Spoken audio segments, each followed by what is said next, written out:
Okay.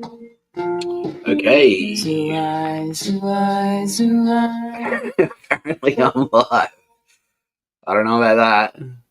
Let's. Whoop. Bit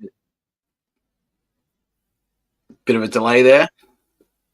Just testing.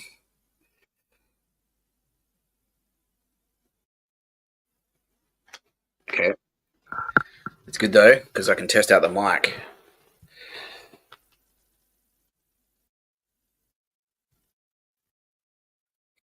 Okay, that's a bit different. Yeah.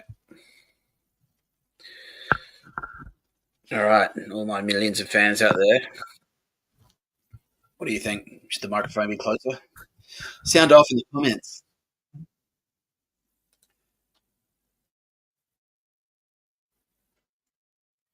I've got fancy buttons here too. Check this out. Ooh, animated.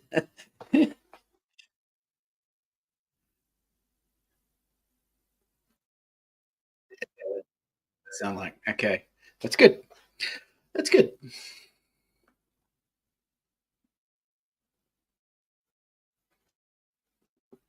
All right, ready? Here we go. Let's go. Welcome. See?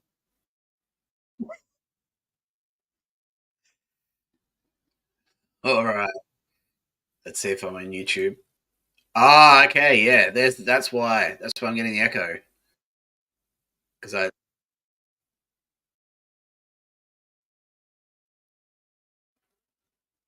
there's a slight So there's a slight delay. So that's what I looked like 5 seconds ago.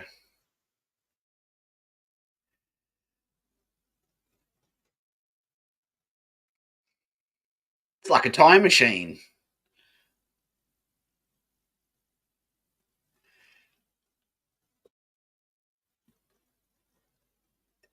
Let's check the analytics quickly. See if anyone's actually watching.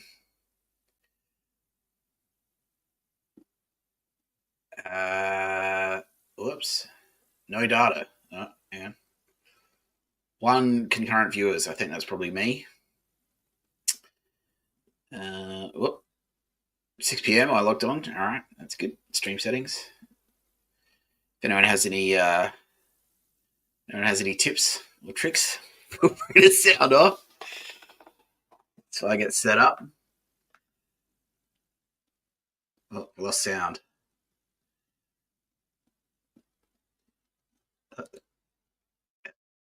Oh, there it is. Okay.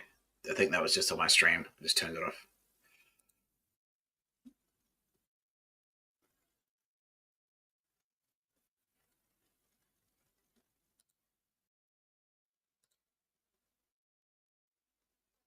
That's very old, that one. Let's get rid of that. Let's get rid of that.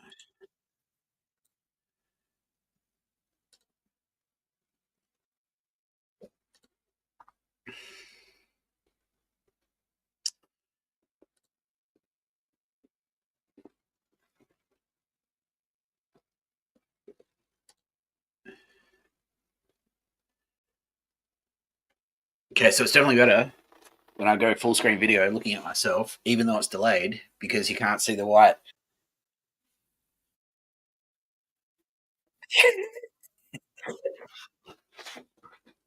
Yeah, and I was scratching my yeah. So this is me figuring out. All right, laughing at myself now. There's a bit of delay. All right, it's weird. And this is Space Ghost perspective. All right, I might just shut that down and just go straight to the live stream and take it on faith that everything's going through okay. Okay, how are we doing out there today, everyone? It reminds me of that scene from Family Guy where Han Solo. It's like, how are you? Yeah. I've still got that welcome button popping up there. Let's take that down. Get rid of that. All right, there we go. Okay, according to my live viewers, I have 0, but that's all right. Let's keep going. I think someone's copyrighted the term "plow ahead," so I'm not gonna do that one. What I would like to talk about though is China. So there's been a lot of talk over the last 5-10 years. I think it started about 20 years ago. I reckon I probably saw a movie called Delocated. No, not Delocated. That's a totally different show. The Departed. Amazing movie made by Martin Scorsese. And in that, there's one line in there where he says, in about 15 years' time, we're going to be at war with China. And so these microprocessors are going to be critical then. And that's why Jack Nicholson's character really wants to sell these to the Chinese triads so they can eventually land in the hands of the PLA. So that was the first little hint that the USA and therefore Australia is almost definitely on a collision course with the war with China. And needless to say, when you have two superpowers of that size going head to head with each other, that would be a war that would be cataclysmic in scale. That would be absolutely unbelievably huge and devastating, because just on sheer numbers alone, if you compare the size of the USA during World War II to the size of Europe during World War II, so Germany at war with the United States, at the time they were two massive countries, but still, United States didn't have many. I'll bring the statistics up right now. The population of the United States wasn't even that big back then. So let's have a look. Wartime. Okay, I'll just use my phone. That'll be easier. No one cares if I look at my phone.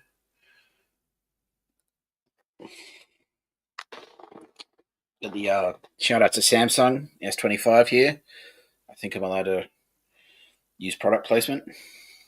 I haven't got a copyright strike. Maybe I will. Who knows? That's fine. Let's see. Wartime. I've also got the Amazon Alexa in the background over there, so I could use that. I don't know if I'll get copyright struck for that. Population of the United States. Okay, apparently we've just been joined by someone, I'm being told, using my Tales of Space Magic. Someone's watching. All right, great. It's just they've hidden, so we've got a hacker. Who have we got in the background there? They prefer I didn't say. Okay, but I can say it is a good guy. Okay, that's good. They're on our side. Because fuck the enemy, right? Fuck them. So where was I? Yeah, where was I up to? I was talking about the wartime population of the United States during World War II. Wartime population of the United States during World War. Fun fact, that's where our viewer's from. Our lone viewer is from the United States, okay, but they prefer not to say who they are. No, it's not. Yeah, okay, yeah. Exactly. As if that cunt would tune in. He's too busy. He's too busy with his cancer of the prick. I'm pouring out my face. I was talking about his prick. Anyway, 134 million was the wartime population. So that's about half of what they've got now. That's less than half of what they've got now. And so that war against Japan and Germany, World War II population,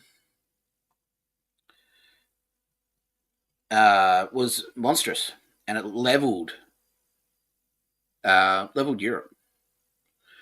And so if you got China, yeah, six. Wow, there you go. Okay, cool. It's a numbers game. That's number one.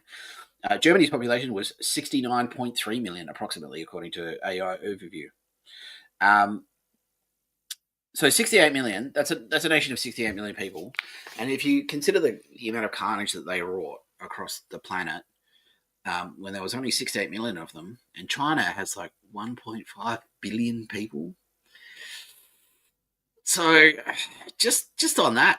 So if you just did the very simple maths on that, so like whatever that is, so 20 times the carnage, more than 20 times the carnage of fucking World War II, and 20 million people would die in World War II. Alexa, what's 20 times 20? 20 times 20 is 400. Yeah, so that's a lot of people to die, you know? That's a lot of people to die. So it's probably better that we avoid World War III. I think most people are agreed. Well, most people. We know not everyone, though. I just watched the trailer for Battlefield 6.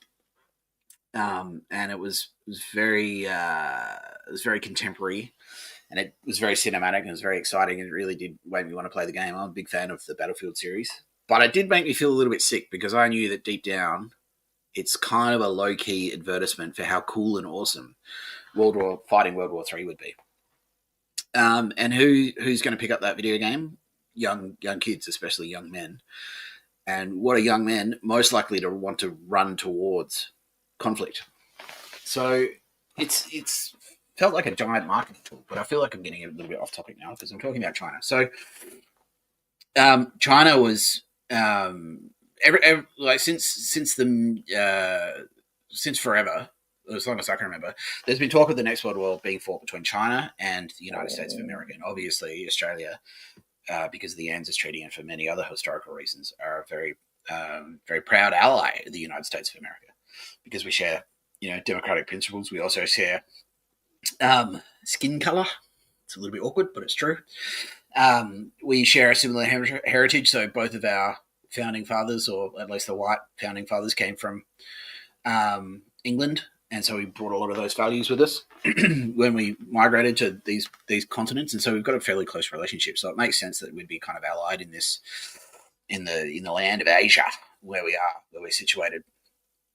And so it seems only natural that we'd want to fight that China and America would be on a collision course, especially with the fact that I'm just going to turn the heater down a little bit, especially when you consider that China has been a totalitarian communist regime for however long, since the 50s, or even earlier than that. And America and Australia are both democracies.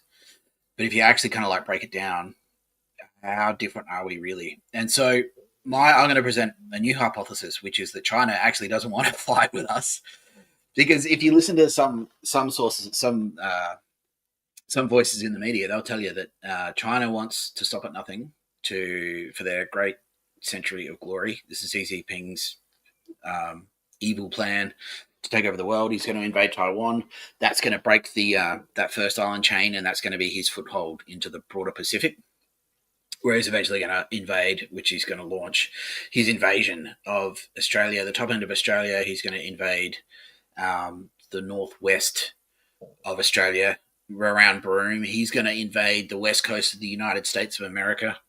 The scenes that I just saw in Battlefield 6 were of fighting in New York, like real proper war fighting, like not skirmishes or anything like that, but proper full military war in New York City.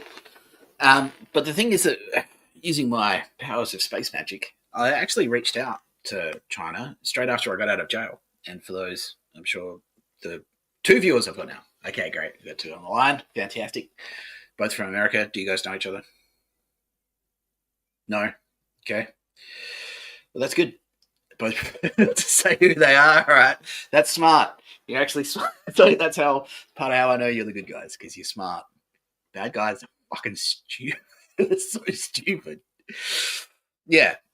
Using my powers of space magic, I actually reached out to China because before I went into jail, my understanding was that I was in training for a war. I was going to be a soldier in a war against China. When China invaded Australia, I'd have to fight them. And the only reason I signed up for that was because it's like, well, obviously I'm an Australian. If someone invades Australia, I have to fight. Like, that simple. Especially if they're going to come in and impose some kind of like weird social credit score, or try and re-educate me, herd us into re-education camps. Which again is ironic, because that's basically what the prison system in New South Wales has turned into. So when I got out of jail, it's like, well, are China really the villains here? Like, has anyone actually reached out and just straight up asked them, is this what you're actually planning to do? Like, I get that you hate us, like, fair enough, because we're pricks. All nations have all humans have rivalries at every level. So individual rivalries. If 2 people are living in a house together, they'll have a rivalry over who's in charge of what shelf on the fridge. I've got 3 viewers now. Okay, excellent. How are we? I've got a special button just for you, viewer number 3. Ready? Look at that. See, that's conventional magic. 4 viewers. All right, I'm going to have to edit again. And we've got being told we've got a 5th. Now we've finally got one from the UK. Also prefer not to say who they are. Okay, that's fine. Welcome, UK viewer. I was just talking about how China probably isn't actually that much of a threat as people think they are. especially here in the West. And so what I did was, because, according to Sun Tzu, who I'm pretty sure is Chinese, part of his philosophy is, and I don't have the exact quote, is like, you only fight when you need to. And so if you can avoid fighting altogether, you like, good. You've won the fight because you haven't lost anything. And if no one's specifically, if you're not defending yourself, if no one's actually attacking you, and you have nothing to gain from attacking them really, then you avoid fighting. And so I'd rather not have an enemy that size, 1.5 billion people. Fuck that. If I could rather just be friends with them, good. And then you can talk about it diplomatically. It's not like Hamas who invaded a music festival and shot up a bunch of people. Like, okay, that makes sense because you have to defend yourself against that. China's never done that to Australia. So we've got just as much blood on our hands as they do on the... Yeah, okay, I'm getting ahead of myself a little bit. We've got blood on our hands too. We're not angels. Everyone knows that. China aren't angels. Everyone knows that too. No one's really, except for actual angels, literal angels, none of us are really angels. So we can avoid fighting them. And the whenever I ask, like, why are we fighting China? It's like, okay, I understand the logic there. It's like, okay, China are on their way to invade Australia. And we have to stop them. I'm like, great, bang, logic, makes sense. But then once I'm languishing in jail and things just kept stretching out a little bit more and a little bit more, I was like, just a few more weeks. Yeah, we'll just adjourn your matter for another month. I started wondering, like, okay, so what's the imperative then? What's the rush? Why is it so important that I stay in jail? And not just me, but all these other young blokes. If China, if the invasion of China is, if China invading Australia is imminent, why are we languishing in jail? Why can't we wait outside of jail? Shouldn't we be training? Shouldn't we be getting weapons? And then it turns out, so as soon as I get out of jail, first thing I do, okay, obviously, I reached out using my powers of space magic, reached out to a few Chinese connections. And I just straight up asked them, like, is this actually your plan? Are you going to invade Australia? And they're like, no. Why the fuck would we do that? World War III would be a nightmare. We're afraid you're going to invade us. And I was like, well, it's probably fair enough. So that made me think, well, who the fuck's been spreading all these rumors? If China aren't planning to invade Australia, if China aren't planning on a war in the West and would prefer to avoid a war with the West, who's been saying that they're going to fucking invade Australia? And then it clicked. Those same pricks that put me in fucking jail, and me and like tens of thousands of other young men, not just in Australia, but around the world, in the UK, the Western world, yeah, Europe, France, the United States. It's them. And it's who's got the, like, you just have to ask yourself, who's got the investment in a World War III? Who's literally got a cash investment? Like, who has invested cash money into the possibility of a war against China? Who else? Fucking Raytheon. Raytheon and their goons, their weapons manufacturing goons. And it's exactly what Eisenhower warned us all against at the end of World War II. Don't... the military-industrial complex. They're just like a mindless consumption zombie machine. They just want to feed all these fucking human souls and bodies into a meat grinder of a war where no one really wins except these cunts who are manufacturing bullets, who are selling Patriot missile defense systems for $6 billion a piece. Each missile costs like, what, 10 million? I don't know. So if you follow the money, it's those wankers. And that's when I realized, like, the real enemy isn't China. We're not fighting an enemy that's, it's not state lines. It's not flags. We're not fighting a flag. We're not fighting a nation. We're fighting these cunts. We're fighting these pricks. And so far, they haven't found this stream. Okay, they're all too scared to join this stream, which is great. I think what I'm being told by my spooky connections is that we've got 20 people on the line. 20 people. And that's great. How many have we got from where? Sound off. We've got 11 Americans. We've got one Californian. We've got 7 people from the UK. Okay, so is that 2 left? Still got 20 people. 2 from France. Okay, great. And everyone, I'm being told, is not a prick. All right, excellent. Fantastic. That's great. That's just it warms your cockles your heart. Because if you're a real soldier, just going back to the last topic, if you're a real soldier, you don't want to fight. You know, fighting is the last resort. You have the skills and the fucking weaponry and the tactics to only use it if you actually need it. And that reminds me of, like, I had a small scale beef with karate. Like, not karate as a concept, like, cool, learn how to fight, whatever. But like karate, people who practice karate, because I said they were gay on Twitter or X, and they took like, they got so upset about it. Why? Why are you so upset that some idiot with glasses saying karate is gay? Why is it so easy for me to get under your fucking skin? I would say that you failed at karate if it's that easy for your opponent to get under your skin. If Daniel-san's there and it's like, he doesn't have to do the crane kick at all. He's like, you're gay.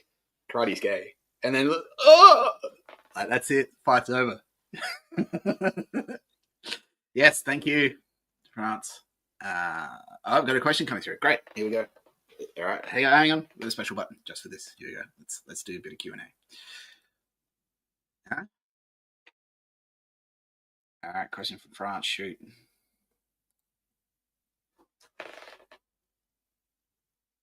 Question from France is very topical.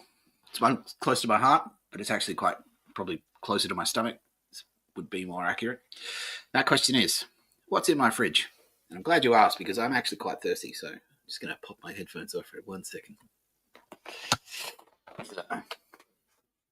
It's human skulls. Oh.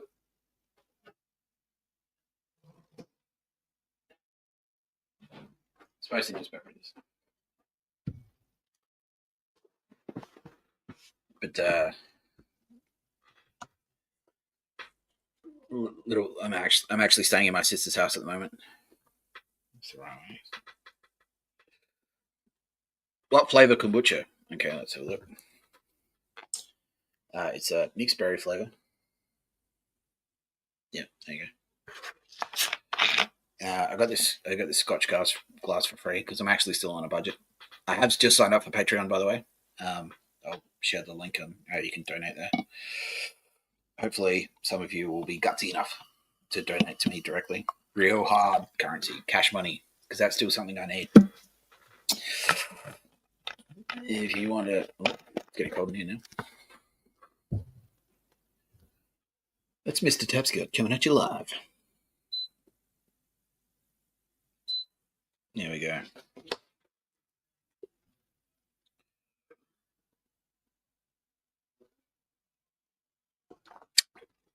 There's a little bit of a small cell controversy here, where the other night I needed to stir the pot a little bit. And I wanted to see what type of reaction is fairly conservative in this area, if you know what I mean. Wink, wink. Let's just say they err on the side of the right, the far right. Oh, they're very white. They're very right. Very, very, very far white. Very, very, very far right, if you catch my meaning. So I wanted to stir the pot a little bit. And so I drank 3/4 of a bottle of scotch. And I went out the front of the house and just wearing nothing but a towel, and I walked down the street. And I pissed in someone's front yard. Yeah. Because that's the level of genius that I am. 10D chess. That's right. Thank you very much. UK. Yeah. I won't expose your identity. Your Majesty. No, I'm only kidding. I'm only joking. Definitely not a royal. It's your cocktail American. Kombucha is very good. Thank you very much.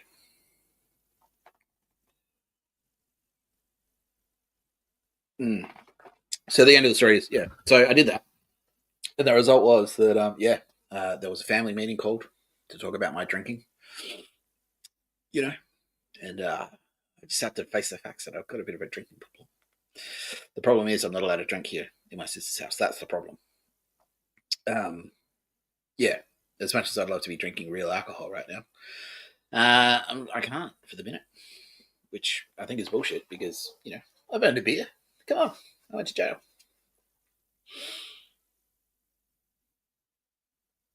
How do I know I'm not just talking to myself? Well, I guess I don't. But look, even if I am just talking to myself, who cares? Because if no one's watching me talk to myself, then it doesn't matter, does it? So it's a bit of a tree falling in the woods situation. Okay.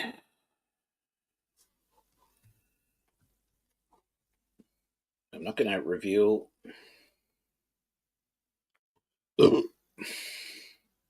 I know you're not one of the weird hackers who can see my Google Maps. So that's why I can use this magic trick on you. Ready? You're from the UK. How did you know that? Between the ages of 20 and 25. Okay, young man. Yeah. You are a man? Yes. Okay. No, I'm not going to put your home address on the live stream. Are you from Kegworth, sir? Yeah. Okay. That's how I know. Will you tell me? Okay. That's my favorite one. It's like, I believe you exist. And it's like, I'm pretty sure I exist. Thanks.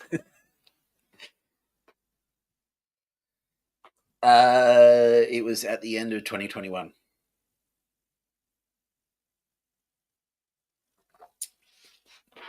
Well, that's when I got told. Well, indeed.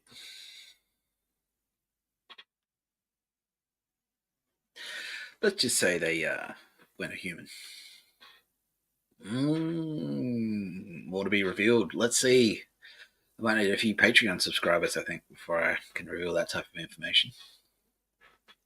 Well, I'm still on Centrelink payments, so Centrelink is unemployment if you're not from Australia. All right, we got one Aussie. I won't reveal your I won't reveal your identity, sir. But you are a fellow content creator, and I respect that. Yeah, I wish you could get official too. Fuck, it's the most frustrating thing. Everyone has to tiptoe around me. No one can talk to me directly. Like, no one can just say, like, hey, you're that guy. You do these things. Everyone has to fucking do all this song and dance and shit. It's annoying. Yeah, I get it. No. Excellent. I'm glad to hear that. I'm going to try and answer questions that I can sort of like talk about just so the rest of the audience understands as well, because we want to make sure that we're including our audience so that everyone watching understands what exactly is going on. Let's see if I've actually got any real comments on the YouTube. Nope, I don't have any, because I don't have any official viewers. I guess I've only got like spooky viewers. I don't mean ghost spooky viewers. Yes, that was real. That was 100% legit. That was legit. I definitely saw that rock, and I decided to leave it there quite intentionally so that other people could come down and see it. Because if I see something like that, it's like, okay, like someone's put effort into that. A good friend of mine, very good friend of mine, and yes, more will be revealed when I have Patreon, when I'm not living in my fucking sister's room. I'll tell you all about it. Well, that's the key. Liquor. I need to get drunk. I'll tell you all the fucking secrets you want to know. But yes, what that question was referring to is the spooky rock that I saw at down near King's Beach. I'll bring that up on Twitter. Let's see if I can do that. Hang on, I might be able to just share my screen here. Present or invite. Extra camera, video file, image file, share screen. Here we go. Screen share. Good computer. Okay. Let's look.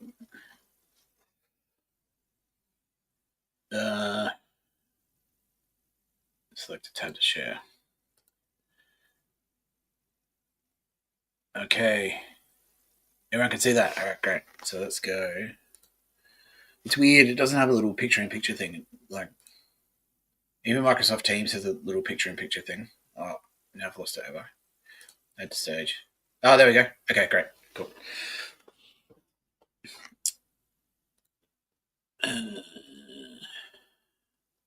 Well, there, right. It does work best on two screens. I don't have enough power here at the moment to plug it all in, but I think next time I stream, I'll do that. This spooky rock. Hang on. Now, this is very dear to my heart because bit of ambient beach sounds. It's very dear to my heart because you know who that looks exactly. Sorry, spaghetti bolognese. There you go, zooming right out. That's the size of it, just to give you an idea of the scale. That's my foot there. That's my other foot. Saw that on the ground there. I decided to leave it there because you know it's that's taken a long time to make that. But the reason it's spooky is because it looks exactly like my good friend Aldous Harding.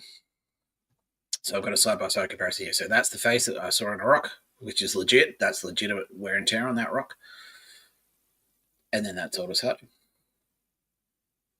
Yes, it is fucking spooky. No. No, well, I mean, when you're me, you see fucking spooky shit all the time.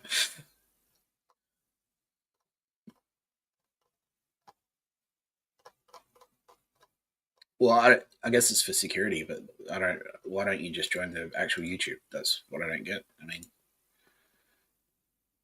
oh, let's go. Here we go. All right. Oh, hey, I'm back. There you go.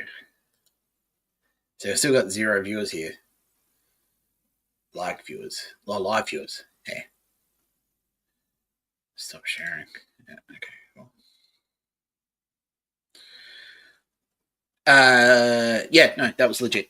Yeah, no, I wanted to leave that rock there. Who is Aldous Harding to me? Well, I'm a big fan of her, and she's a big fan of me, basically. Because I've always really liked her music, and then I kind of reached out to her, and it turns out that she really liked my work too, which was huge. I was really stoked to hear that because yeah, really respect that lady. She's very pretty, and not just very pretty, but very talented, very smart. She's got a whole own thing. Yeah. So that's why, yeah, I was like, awesome. And I'd been pumping her video clip Zoo Eyes on my X channel a lot because I think it's quite thematic. Like it's very on theme for what's happening right now in the world, like you know, with the revelations and all that. And so uh, yeah. So and then when I went down to the beach that day, I saw the spooky space rock, and I thought I'd take a video, and it was good. It was perfectly timed because yeah, you know, people are like, oh yeah, cool. He just kind of walks around, I guess, but anyone could do that. What's so spooky about this guy in particular? And then you know, you see stuff like that. It's like, oh, okay, yeah, that's pretty spooky. Yeah. What's the spookiest thing that's ever happened? People being able to hear my thoughts. That's pretty spooky, and not just because I'm saying them, but like I've been sitting in bars and people are like, oh yeah, like, and just openly start talking to me about stuff that I'm thinking, and that's pretty spooky. Yeah. I reckon I've probably seen a couple like ghosts, but like full form apparitions. That's pretty spooky. I was in Kmart one time, and a girl walked past, and she had a face makeup on, like it, like the clown from It. She was a girl. She was a young girl, but she had that like. Let's see if I can bring it up. Let's have a look. Share screen. Don't show these tips again. Cool.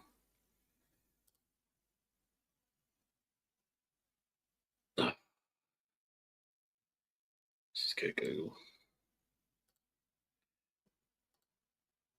Yeah, it's a little bit awkward. It's not like Teams. So I could probably just get Microsoft Teams, I guess.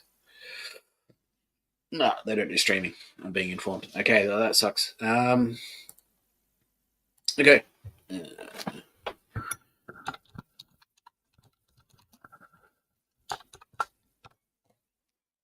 Yeah, like that. She had the makeup, the eye makeup, like that.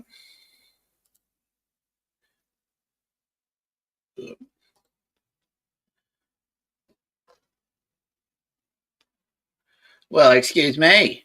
I'm not a professional entertainer, am I? There you go. All right. Am I still going to clown? Here to amuse you?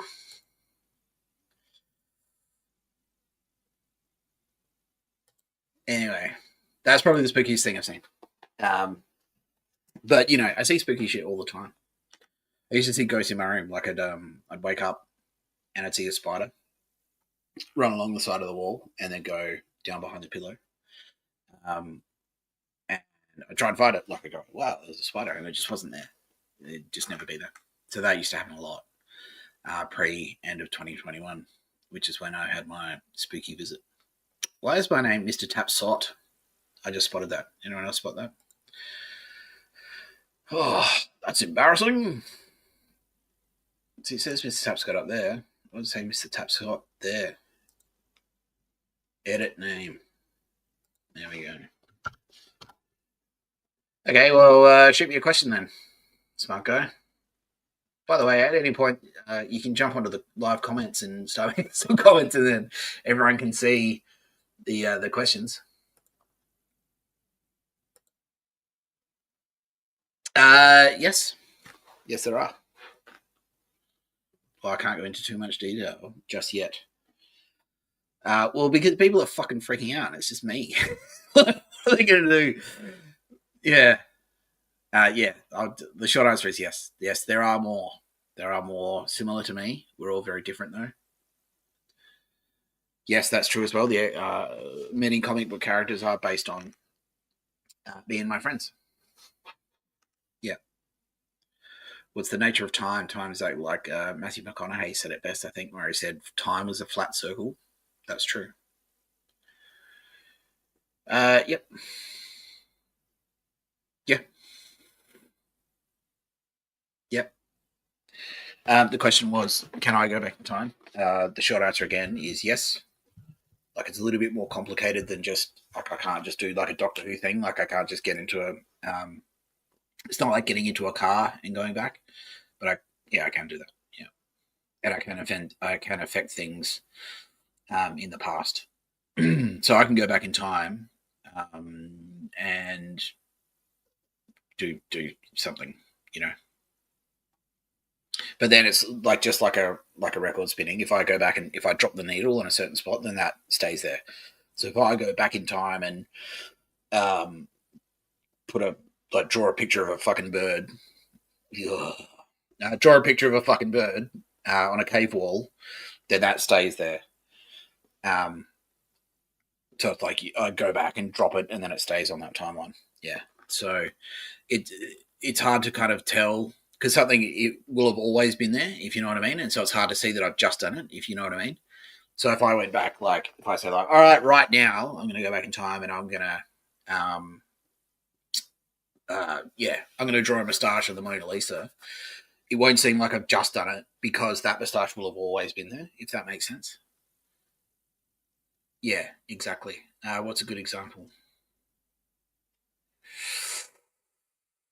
Alan, that's a bit dark. But that's a fantastic example. Well, let me. I'll come back to you with a PG-13 example, but there are many examples where we've done it. But okay, this is a real small scale one. But this is legit, and it might not seem legit, but this is legit. So I locked myself out of my bedroom. One time, my bedroom at the time had a key lock, and then I remembered that and this one requires a little bit of faith. They all require a little bit of faith, but that's the nature of miraculous stuff.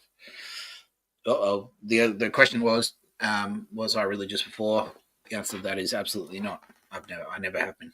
But I'll answer this question first. So I locked myself out of my room, and I closed the door behind me, and I was sitting on the front steps. It's like, shit, I just locked myself out of my fucking house. Like, how am I supposed to get in there? And then I remembered, oh wait, the other night I opened that lock with just a screwdriver. So that lock was broken. And so what had happened was one of my good friends, Wink. This is the power of space magic. So at that moment, I'd locked myself out. I went back and fixed that lock so that I could open it with a screwdriver. Yeah, that's right. Yeah. So, but that's what I mean. It felt like it's always been like that, but it actually I'd gone back from that moment. My spooky space self had gone back and fixed it for me, so I could at that moment get back into the house. Yeah. Okay. So the question was I religious before? The answer is no, not at all. I was raised an atheist. I didn't read the Bible until I went to jail. Yeah. So compared to what though? Yes. The question was did I freak out? Was it weird? The answer is yes, but I mean, compared to what? What's not weird about the universe when you think about it? Electricity is weird. Have you seen how electricity works? The sun's weird. We're sitting on a bauble that's suspended in the middle of outer space. It's fucking weird, dude. Your body's weird. It just builds itself. That's weird. Right now, I'm projecting. Yes, exactly like my oldest son. Like my collab without assigning what's real or not. Yeah, that's weird. It's all weird. You're seeing me through light reflected, projected from a screen, and then shining into your eyeballs, which is then reconstituted into a pattern, which then your brain is doing in real time. That's fucking weird. The way you can hear me is because my voice is projecting, manipulating air to make sound waves. Just that on its own, fucking weird. But then you've got a receiver built into your brain again that can pick up vibrations in the air and take those microscopic vibrations that are in the air and reconstitute it all in your brain into language, and then just language on its own, because it's not coming through as just like taps, or you're able to attach meaning to every little individual sound that I'm making. That's weird. Yeah, so I mean, compared to what? Yeah. So then weird shit started happening, and I'm like, well, is it much weirder than anything else that's going on? Not really. I don't know. Maybe. ESP, yeah. We're just that. If you think about the senses, well, like I just explained, it's sound, your sense of hearing is your ability to detect microscopic vibrations in air. Your sense of sight is your ability to take light, like photons or particles or waves or whatever, reconstitute it into an image in your brain, and then interpret that, just that light into meaning, and then draw meaning from that image. So adding another sense, it's five senses. Okay, 5 senses, I can handle that. 6 senses. Oh, I'm freaking out, man. So it's just no, there's more. So, yeah, cool. And everyone always, it's always been a mystery. Everyone's always asked that. It's what's the deal? Why are we aliens? Are there aliens in the universe? No, there are no aliens, by the way. No, we're it. But that doesn't mean that the universe isn't there and we can't explore it. But no, we are the life in the universe, pretty much. Yeah. We could probably create some life in the universe, but for the minute, we are this is it. This one planet is it. Yeah, no aliens. No, aliens are just a little bit of space magic for you. Yeah, that's right. Okay, let's do a crowd check. Show of hands. There we go.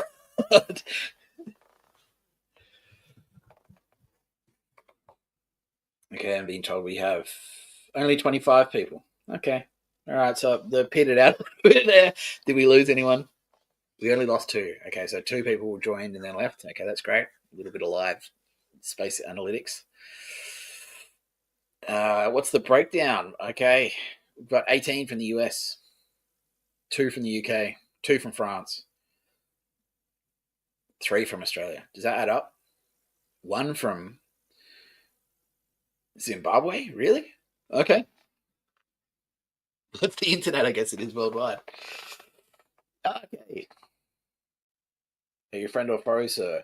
Friend. Okay, great. Yeah. So, our Zimbabwean friend would actually doesn't mind being identified. That's great. He's a pastor. All right. I'll try and Google you. Let's have a look.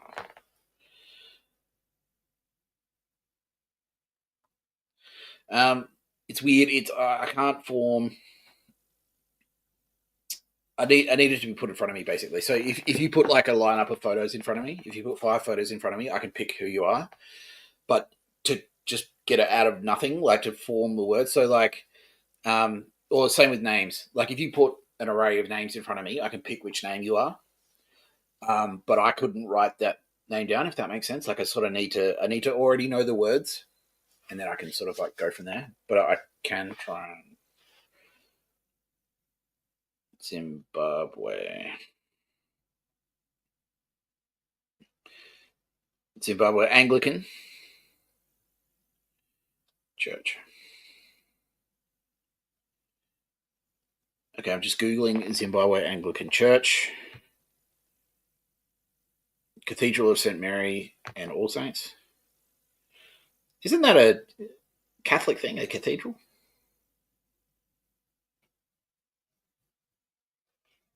Okay. I'm just looking at a big list of churches in Zimbabwe.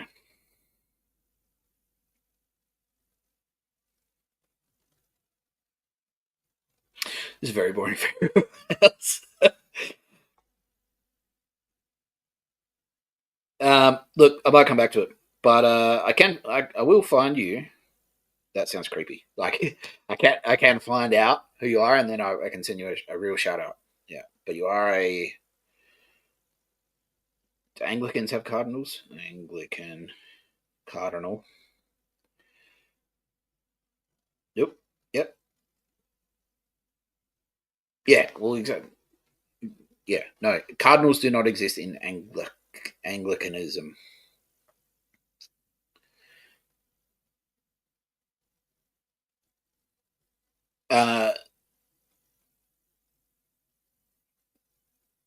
Okay. Well, look, this is very boring for everyone else. Don't say anything. But thank you for joining. That is like I don't understand. Like, why don't I have like live viewers? So it's all for security. Okay. Boring. But no, thank you for joining. Do you have any questions specifically for me?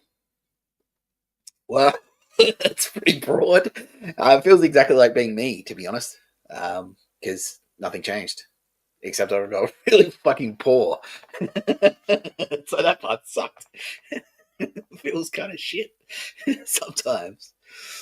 Yeah, I don't know. I don't know. It just feels like me. It's just like, yeah, I don't know. I don't know. Yeah, it's it's just like it's I don't know. It's just kind of like finding out where your grandparents came from. It's like your grandpa, like you maybe you think your grandfather came from, I don't know, Ethiopia. Turns out he's actually from, uh, you know, another African Nigeria, and it's like, oh, okay, I'm still me, I guess, but like, it doesn't change anything. You know what I mean? It's just the first thing that happened was that I lost my job, and so that kind of sucked because I went broke, and I don't like being broke, and I've been broke ever since, and it sucks. It really sucks. I hate it because it like takes the control out of my hands. Like now at the will of other people, and I really don't like that. I like being free. I like to have money in my pocket so I can pay my own rent, and then I can do whatever I want. Like, so at the moment, I really want to have a drink. I really want to have a drink of scotch, but I can't because I'm in my sister's house and she's banned alcohol. So yes, I love scotch. Well, I drink all of it. Yes, yes, it's more than all right to drink alcohol. Why would I put it there? It wasn't alright to drink. Well, yeah, technically, yeah. Well, yeah, I did. Yeah.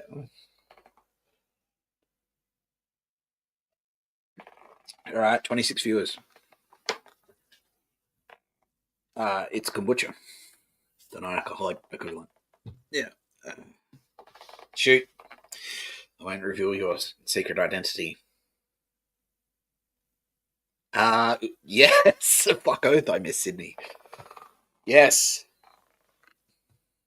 Yeah, I love Sydney. Loved it. Yeah.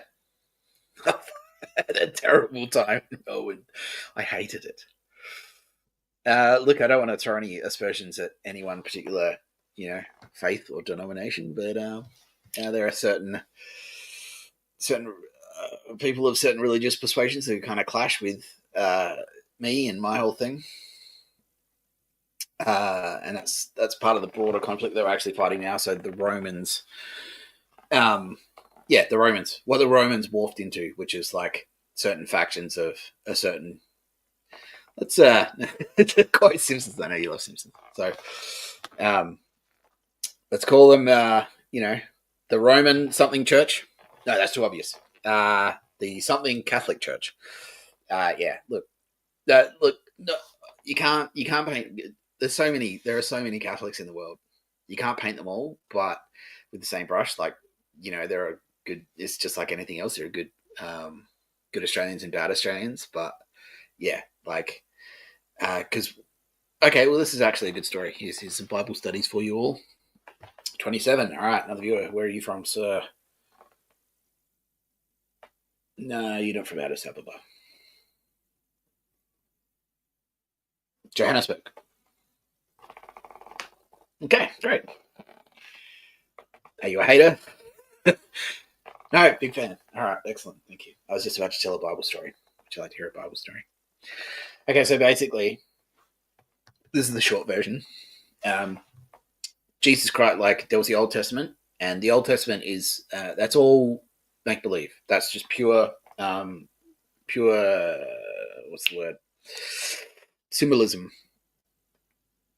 Yeah, it's not literal. Like it's not based on true. It's not based on a true story. Yeah, figurative. Yeah, that's it. Thank you. Yeah, it's all figurative. Like all the Old Testament is all figurative. That doesn't mean like you shouldn't take it seriously or whatever, and that doesn't mean that Jews are wrong. But the characters in the Old Testament aren't based on real people. They're all made up. And that's another story for another time. But that's, like, it's legit. The Old Testament is legit. Like, take it very seriously because the lessons that are in that are still valid. It's still a very valid text. And it is still it's loosely based on true events, but that's a different story for a different time because it gets a little bit complicated. Whereas the New Testament is 100% true. So Jesus Christ did exist. He did live. And he did walk around and he did do everything that it says that he did in the New Testament. Like all the things that are written about him doing in the New Testament, he actually did. He literally did that. He literally walked around. He literally performed miracles. He literally got nailed to a cross. He literally died. Like the Romans killed him. He literally got stitched up by Judas. Like all of that stuff actually happened. But then the Romans kind of saw, like after he died and he ascended to heaven, which I'm being informed again also actually happened. Like Virgin Mary, that's true. Yeah. Immaculate Conception, that's what actually happened. 28 viewers. Okay, fantastic. So after he literally ascended to heaven, the Roman, like his legacy lived on, and he got more and more and more popular. Like the stories about him, it's like, who's that guy? Like he died. Like where is he? Like he should come back. He was doing magic tricks and shit, and he was fucking awesome. He was cool. Like everyone liked him. Everyone loved him. Because he, cool guy. And so like his followers like kept spreading word, like all of that's true. Like the apostles like going around and the saints and all of Jesus. Jesus' apostles spread the word about him and told everyone what he did. There are enough witnesses that like eyewitnesses going like, no, I saw it. I was there. I saw the fish, man. I saw the fucking, it was water 1 minute, next minute's wine. Like, I'm not fucking joking. He was dead. He was on the cross. I'm not shitting you. And he was walking around. He's alive. Fucking mind blowing. There are enough people like that to spread the word around. And then so the story, his legend kind of grew. And then the Romans sort of saw that and went like, is there a way?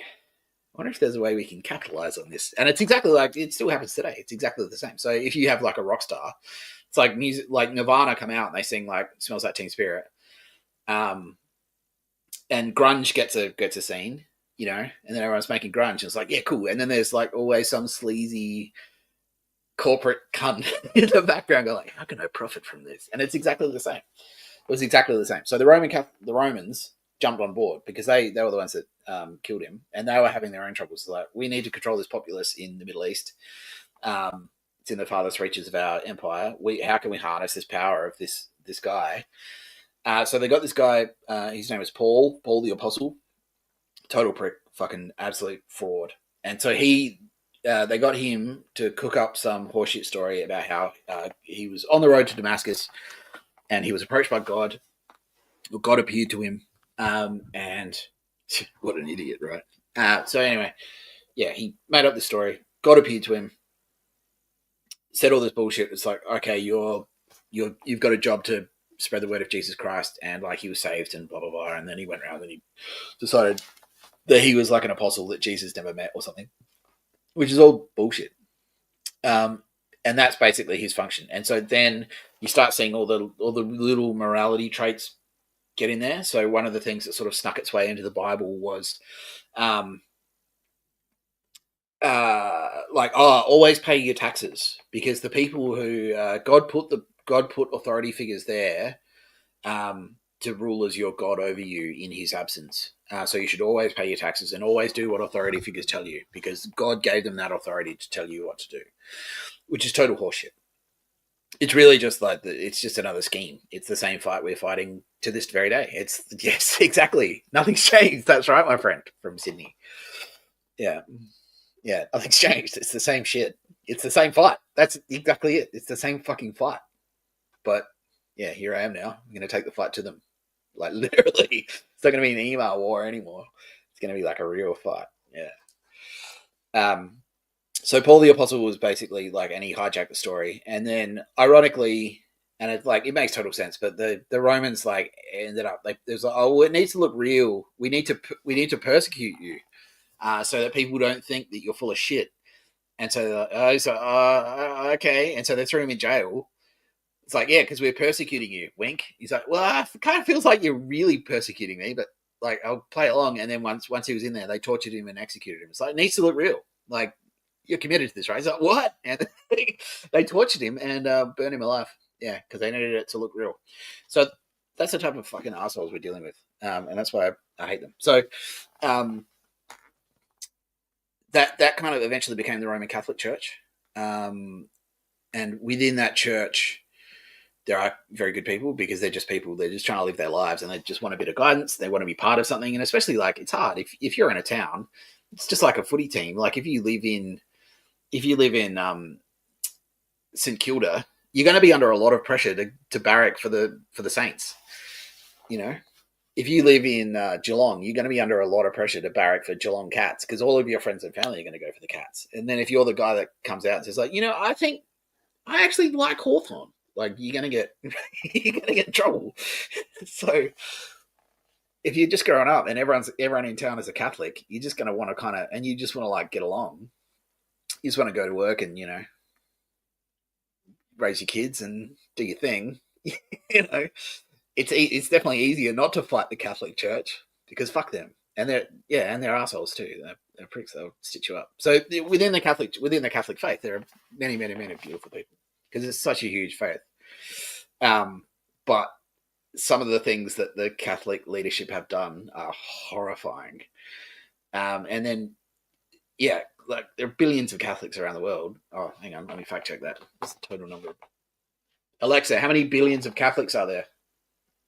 According to an Alexa article contributor, there are about 1.375 billion Roman Catholics. 1.375 billion Roman Catholics. So within that, there are factions, and some of the factions are very bad, and some of the factions are great. Because at the end of the day, they are still worshipping, Jesus Christ and the one true God and blah, blah, blah, God the Father. You know, makes me feel a bit awkward, but that's me. Yeah, but yeah, in a sense, yes, yes, in a sense, I am Jesus Christ's father, but you know, yeah, not in a real literal human sense. Like I never literally banged the Virgin Mary back then. But more information on that later. It's complicated. It's very complicated. Yeah. So in mythology, like, do we have any Hindus? No Hindus. Because like gods can like, and so like it's their son, like Zeus's son. It's not really his son. It's like it's some guy who was like, you know, bringing up, like he was like gave, like, you know, Gaia, Mother Nature gave birth to these other gods, but gave birth wasn't really like the. It's not literally like she didn't literally get, you know, some ejaculate, you know, for JJ, and then, you know, got knocked up, had a kid. It wasn't like that.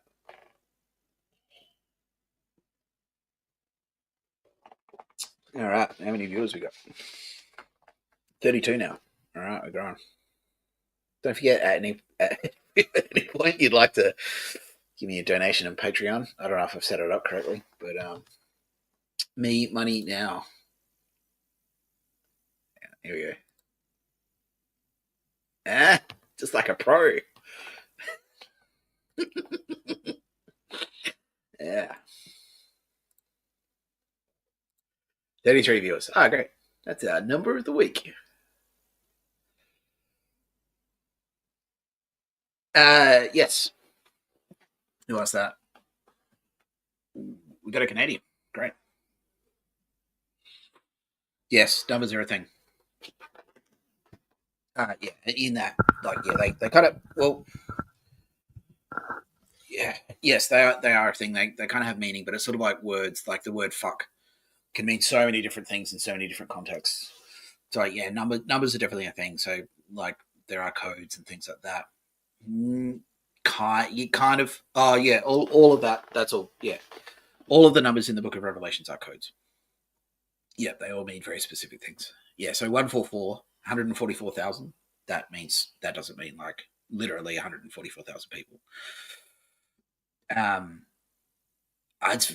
might do a separate video on that because it's very kind of like technical and nerdy, and it's not that easy to explain conversationally. But basically, it means the white, death, who are, yeah. So that's what I mean. So it just means like the good guys, the good fighters who are angry. That's what 144,000 means. So 0 is black. So black is angry. So 144,000. So 3 zeros. So they're pretty angry. You've got the 4-4. So 4 equals D equals death. So they're death dealers. You know. So there are plenty of good people like that, like cop. Like a cop could be a death dealer. A soldier could be a death dealer, you know, and they're a good guy. They're always good guys in any war. There's a good guy, and that's what we are fighting now. It is a war. And the one is white. So it's the white death dealers. So white is good guys. It's the good soldiers who are very angry. That's the 144,000. So there's no cap. You could have like, I'm hoping like if we can get 6 billion, 144,000, that'd be amazing. Yeah, no, yeah, literally, yeah, definitely, yeah, absolutely. What's happening with against Hamas is I'm 100% on board for. Like, what's happening to the civilians in Gaza, I'm not on board for. But yeah, fuck it. Like, if you've got a terrorist, if you can just blast and kill them, good riddance. Fuck off. Like, yeah, bro. Like, I'm not anti fighting. Definitely not. Have you read the Old Testament? Who's familiar with the Old Testament? About half. So we've got 34 now. About half of it. Like, so I only read the Old Testament recently, but all of the Old Testament is warfare. Almost all of it, like except for maybe like a bit of Genesis, and then the rest of it is just war. And that's what you have to do. Like, if someone's trying to enslave you, yeah, fuck that. Like, fight them. like Nazis. If you're in the Soviet Union and Nazis are rolling over your border in tanks, shooting civilians dead, kill them, fuck them. Yes, fuck them. No tea parties. Yeah, take him out. Fucking take him out. Bondi Junction, shoot him. Some guy's running around stabbing people in Bondi Junction. Shoot him dead. Fuck it. Yeah. No question. That's it. Yeah. Well, it's the world, mate. Like, no, definitely not against death. God killed everyone. Everything that's ever died. Yeah. That's right. Yeah. This is the grown-ups channel, unfortunately. Yeah. No, child. We tried that. We tried being nice. We tried the bedtime stories. We tried Jesus Christ. Didn't work, did it? So this is what you get. Yeah, you fucked around and you're finding out. Not you individually. No, it's like legitimate. Their slaves exist today. I want to free them. And it's not. We're not fighting nations. We're fighting fucking assholes. Yeah. Well, no. Like in the same sense. Like the question was, how do you justify killing? Well, in the same sense that we do now, like legally, there are many circumstances where it's perfectly legal to kill someone. You just need to be authorized. That's the main thing. So a police officer can shoot someone dead if they're posing a threat to public safety. So just like the example I just used then. So Bondi Junction, there was a stabbing attack. What was that guy's name? Can't remember his name. But basically, yeah. Joel Couchy, that's it. Yeah. So Joel Couchy's running around at Bondi Junction stabbing people to death. He killed 6 people. Police officer steps on the scene, pulls her gun, points it at him, tells him to drop the knife. He runs at her, like, intending to stab her. She shoots him dead. Good. Bye-bye, fuckwit. Yeah. Yeah. See, that's just like they gave her a medal. It's the same. It's and the example I was using on my ex account was sorry, I'm still trying to get the heater exactly right. The example I used on my ex account, which I think is the perfect illustration, is John Dillinger. So who remembers John Dillinger? Probably no one because it was in the 30s, but he was like a gangster from the 30s. Yeah, so Johnny Depp played him in the movies. Let me just Google that. Johnny Depp. Dillinger. Public Enemies. So Johnny Depp played him in Public Enemies. And spoilers, if anyone hasn't seen it. So John Dillinger was a bank robber. He robbed many banks, very prolific. But he was also a murderer. So he murdered a lot of people. He murdered cops. So people would turn up to try and stop him from robbing banks and he'd shoot them dead. His accomplices would be shot dead by police. So he would fire back. He'd kill prison guards. And so not just the people that he specifically killed personally, but his gang were responsible, like death sort of surrounded them. And so in the end, he was shot to death on a busy street coming out of the movies, and he was unarmed at the time. Like he was reaching, I think he managed to get his hand on his gun when someone shot him in the back of the head, and he died on the spot in a busy street. The person that shot him wasn't even a cop. The person that shot him was a deputized FBI officer. And so he was just a civilian who just was helping out the FBI. And he shot a man without warning, never said, put your hands up, never said, stop or I'll shoot, never said, drop your weapon. Just like, there he is, bang, like, and shot him dead. And then he was celebrated. Like he was a hero to these people. Because he got John Dillinger off the street, he was a threat to public safety. Like he was literally a public enemy. So in that circumstance, it's perfectly justifiable to use deadly force. Yeah, I am pro deadly force. Death penalty. I think maybe we need to talk about that at another time because that's sort of getting into the nitty gritty of like law. And while I'm a big fan of law, I'm not really 100% qualified to go really nitty gritty into law. I can definitely talk about it, and I'm down for anything that's legal. Like I'm law and order guy. Yeah, that's why I wear the blue hat, because it makes me look like a cop. I'm going to respect. The question was, "Am I a police officer?" I'm going to respectfully decline to answer that question because it's a real tricky one, and so I don't want to get liable on this channel. I can't answer that right now, but I will say that yeah, I'm on the side of law and order, basically. It's just technicalities, like yeah, like it's kind of the difference between a person who can fly a plane and a person who's a pilot, if that makes sense. So if we use that analogy, so the question was like, yeah, am I a cop? The answer is yeah, but I can definitely do cop stuff.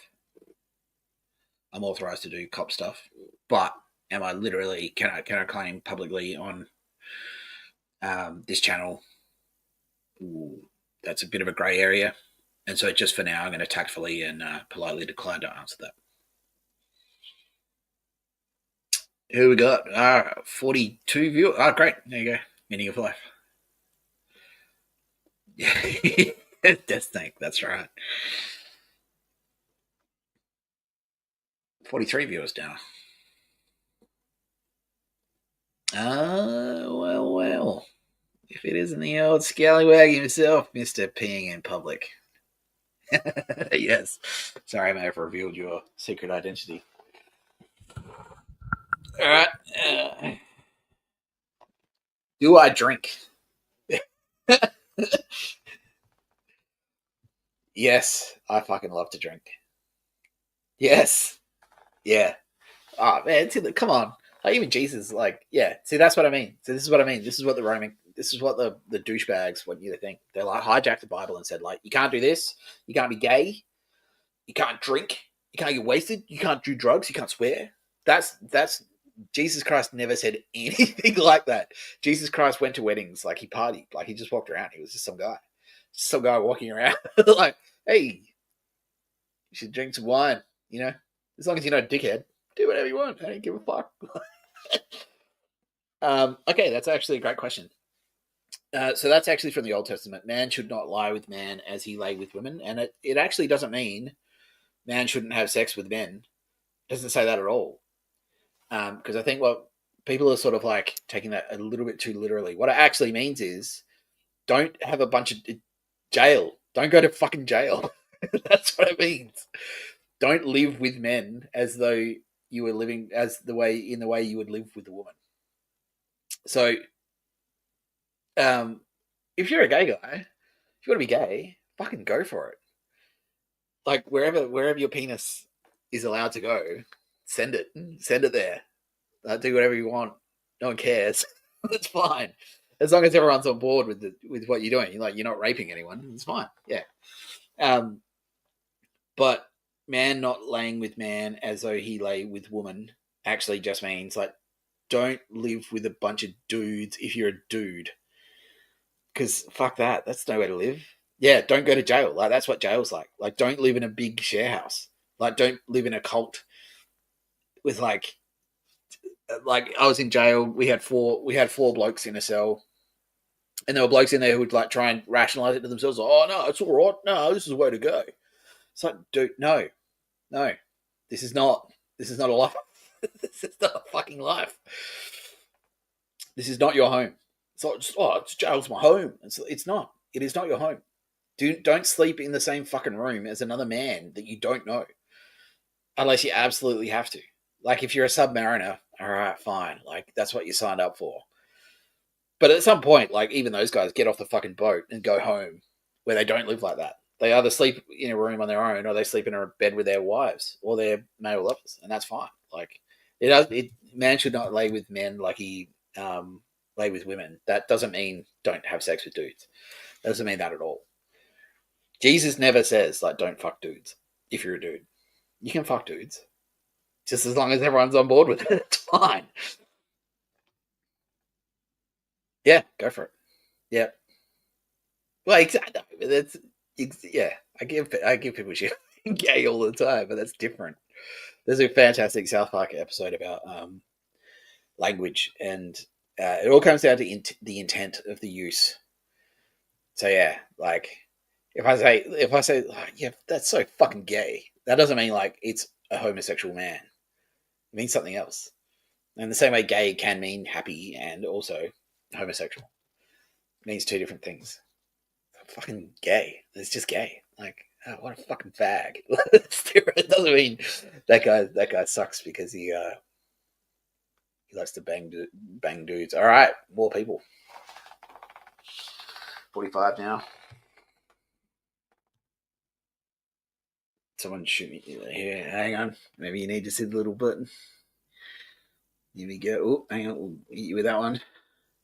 Yeah, like and subscribe. Here's another one. Yeah. 46.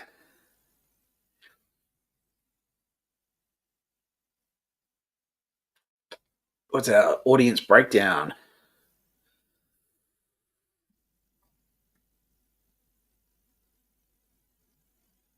Okay, we're starting to get a bit of snowball effect because now we're up to 49. Cold.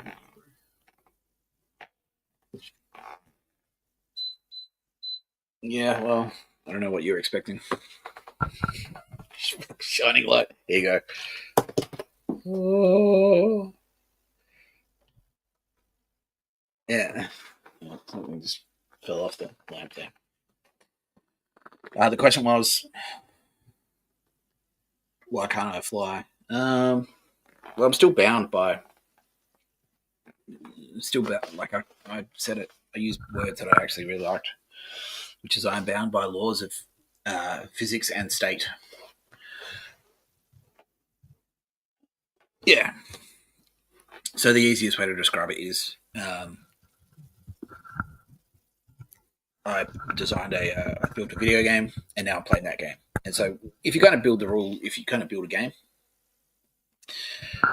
if you've built the game where the main character can fly, then you can fly. But if you built it that the main character is some guy that walks around, then that's what you can do. So I'm still bound by the laws of physics.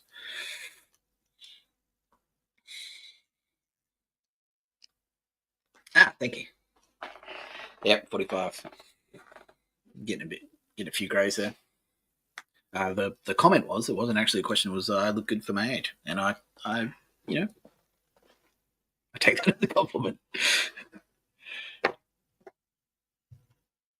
Well, if I am, then it doesn't matter. I'm just getting some like. The question was, how do I know I'm not just talking to myself? I don't know. Just know.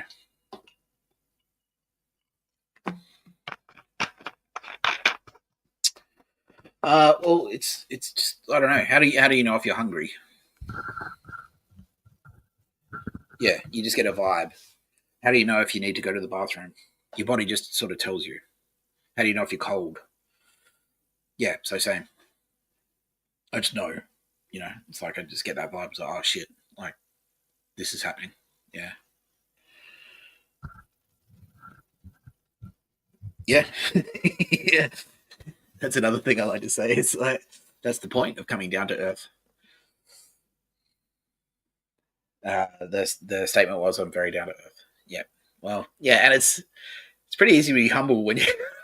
I'm in my fucking sister's bedroom. I'm quite poor, so it's pretty easy. It's pretty easy to be humble. Yeah. Well. Yeah. Yeah. Yeah. I don't want to go into too much detail, but I have set up a Patreon. So at any point, if you wish to sponsor Nick Tapscott with Taps content,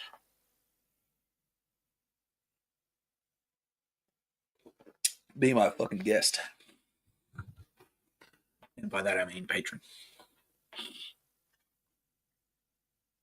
Any other topics? More morality questions. Okay, shoot. Is it okay to drink and do drugs? Yeah, absolutely. That's all there. Like, it's all there for a reason. Like I was just explaining, maybe you just joined us, and you did, and you're Alaskan. Yeah. Okay. Cool. Yeah, it's perfectly okay to drink and do drugs. I'll answer that next. So yeah, just let me finish this one. Yeah, alcohol and drugs are there for a reason. Like they were put there for a reason, and that's to be enjoyed. Like, yeah, like weed's natural, mushrooms are natural, not poisonous ones. Like psilocybin mushrooms are natural. They're gifts from nature. Get into it. LSD, you know, it's too perfect to kind of be a coincidence. Alcohol, but it's just like it's the same thing as like guns don't kill people, people kill people.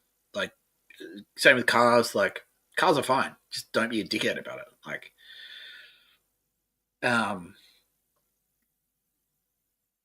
how come drugs kill people then? Well, the human body still has limitations. Yeah, look, it's not a perfect science. Nature has like abnormalities and stuff. Statistically, like it's pretty. Statistically they don't know. Like it's pretty hard. It's pretty hard to die from over. No one overdoses on marijuana. No one overdoses on magic mushrooms. No one overdoses on LSD. People do drink themselves to death. It's pretty rare though, considering statistically like how many people drink. Like you can drink too much. You can die from drinking too much water. Um, yeah, that's a 100% fact. That's true. Yeah, yeah. Damn it, I forgot. That was a really good question too. Anyway, yes, it is okay to drink and do drugs as long as you're not an idiot about it. I love drinking. I personally I could live off beer. My friend from the United States, uh, who may or may have not been involved in the magazine business, will attest to the Scotsman's evolutionary trait of consuming large amounts of whiskey and being able to handle it. That's true. That's all. That's all legit. Yeah. Any more questions? Okay, we just hit the big 50. 51 now. I wish I wish you would repeat that question because that was a cracker. Whoever asked me that one before when I said I'd get back to it, because I really want to answer that one, but I can't remember. It just jumped out of my brain when I was answering the other one.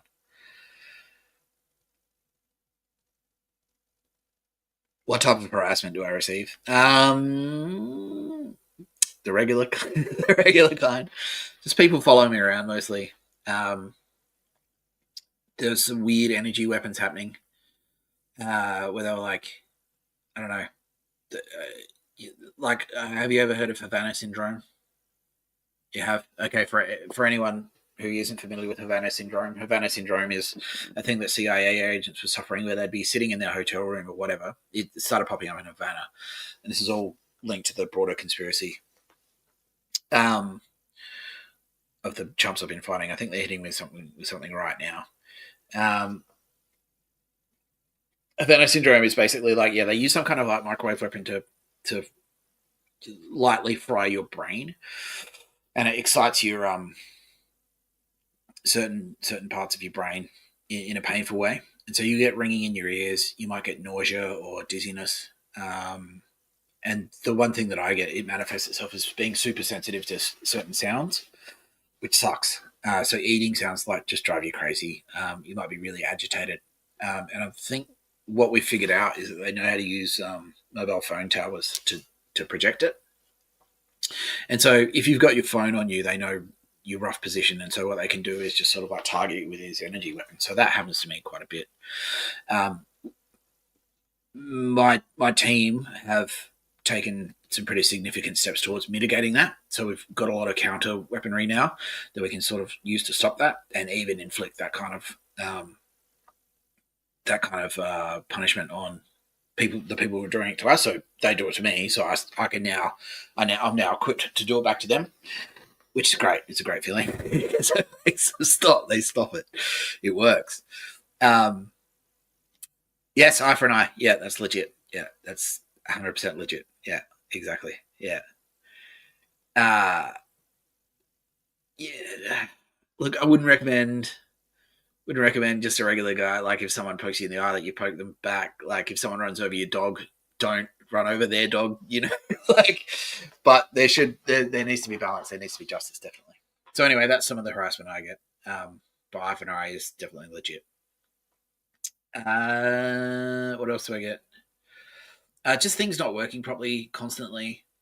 Like they're trying to strangle the internet. Like I try and use Wi-Fi and it will suddenly drop out. If I try and use a phone, like the video is slow, things like that, or stuff getting broken or stolen. That was a thing in jail. Like you'd get nail clippers and then like someone would steal it out of your cupboard. Contact poison, that's another one. So fart smells or whatever, like in certain places, itching powder in your bed, like feeding you certain things that make you sleepy or drowsy. Yeah, so just like low key or like images on television, like ad commercials and things like that are like really troubling. I saw one tonight actually, which was clearly designed as like not just specifically to target me, but to target everyone, like to make you feel like just uneasy. Yeah. Yep. Okay, we've still got 52 people. That's pretty good. Hour and 26 minutes into it. I might be get told to shut up pretty soon. 7:30. 53 people now. Got a New Yorker. One of the good New Yorkers. So the good news is that out of the 53 people on my stream right now, not one of you is a dickhead, which is great. Do I personally authorize the use of deadly force? Am I authorized to use it, or do I authorize it? Only if you're authorized. Only if you're actually authorized. Like it's not as hard as you think to get authorized. Excellent. So you're a proper New Yorker.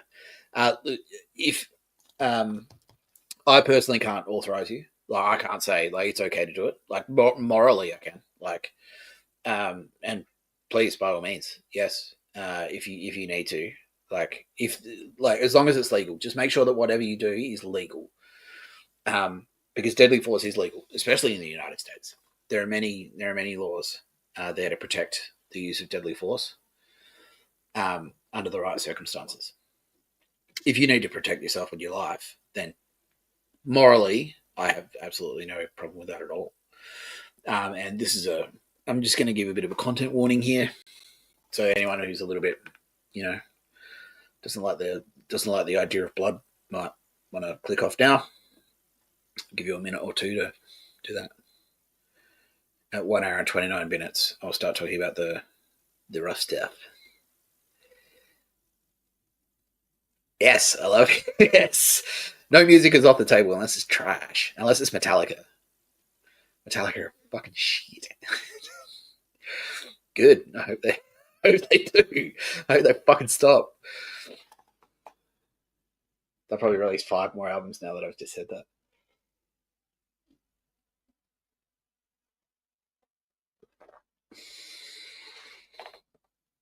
All right, 10 seconds before we start talking about rough stuff. 2, 1, bingo. All right. Yeah, deadly force is fine. Yeah, morally, okay. Yeah, under the right segment, as long as it's legal. Murder is illegal. Killing is legal. In a theatre of war, as long as the rules of engagement are followed, killing that's why you're there. You're there to kill. There's no way to sugarcoat it. Law enforcement as well. Like if you're charged to protect innocent lives, if you need to use deadly force in the pursuit of your duties, then yeah, it's fine. It's perfectly legal. If you've got a crazy guy on a train platform about to, about to set a bomb off, shoot him dead.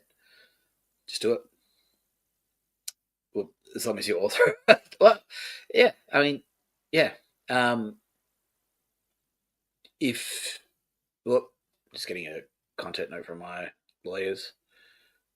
Okay, as long as you're authorized, like yes. If okay, like we'll keep it to the third person. Yeah.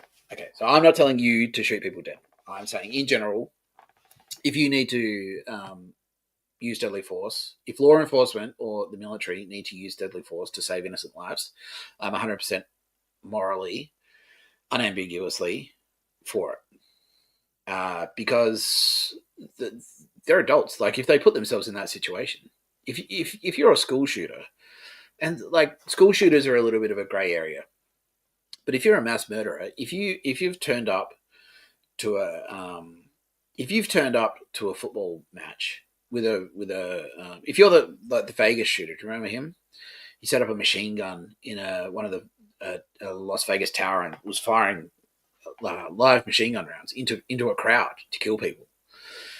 Shooting the use of deadly force there is perfectly justifiable, unambiguously justifiable. Yeah, and he's an adult. Like he made those decisions. He made the decisions that put him there. No one has time to like have an online debate, an email back and forward of let's talk about a tough topic today on Oprah. No one has time for that. If someone presents a clear and present danger, to quote the Tom Clancy novel title, do it. And because I think that's what a lot of these bad guys have been getting away with. And that's how they've been getting away with it, is they've been playing on our sympathies. When in reality, they're more than happy to use horrific violence to achieve their means, and their means is just making themselves rich. So, yeah, if you're a DEA agent and you need to fight cartels, deadly force is more than justified. Yeah, drone strikes. Yep, under the if you're saving lives by doing that, then absolutely. If you know where the leader of Hamas is hiding, and you can and you're Bibi Netanyahu, you can like take him out with a drone strike. He's your enemy. He set himself up. Like he picked a fight. Like if you pick the fight that's how the fight's going to end. One way or another. You're not there to play patty cake with each other. Yeah, so I'm 100% on the side of use of deadly force. It's a war. We're at war. Yeah, well, it's a non-traditional war, though. So the question was but we're not actually at war, like nation versus nation. That's true, but I watched Sicario the other night. Have you seen Sicario? Hands up. Who's seen Sicario? Out of the 57 viewers. Okay, 40 of you have seen Sicario. Okay, go and rewatch it. Because that illustrates it perfectly. Like the rules have changed. Like it's not. There was only like a very small period of time where violence was not perfectly socially acceptable. Like it was part of life, like right up until the end of the 1800s, and then it was like on a major scale. It was really only profane in like violence, like extreme violence, was only profane in civilized life only recently.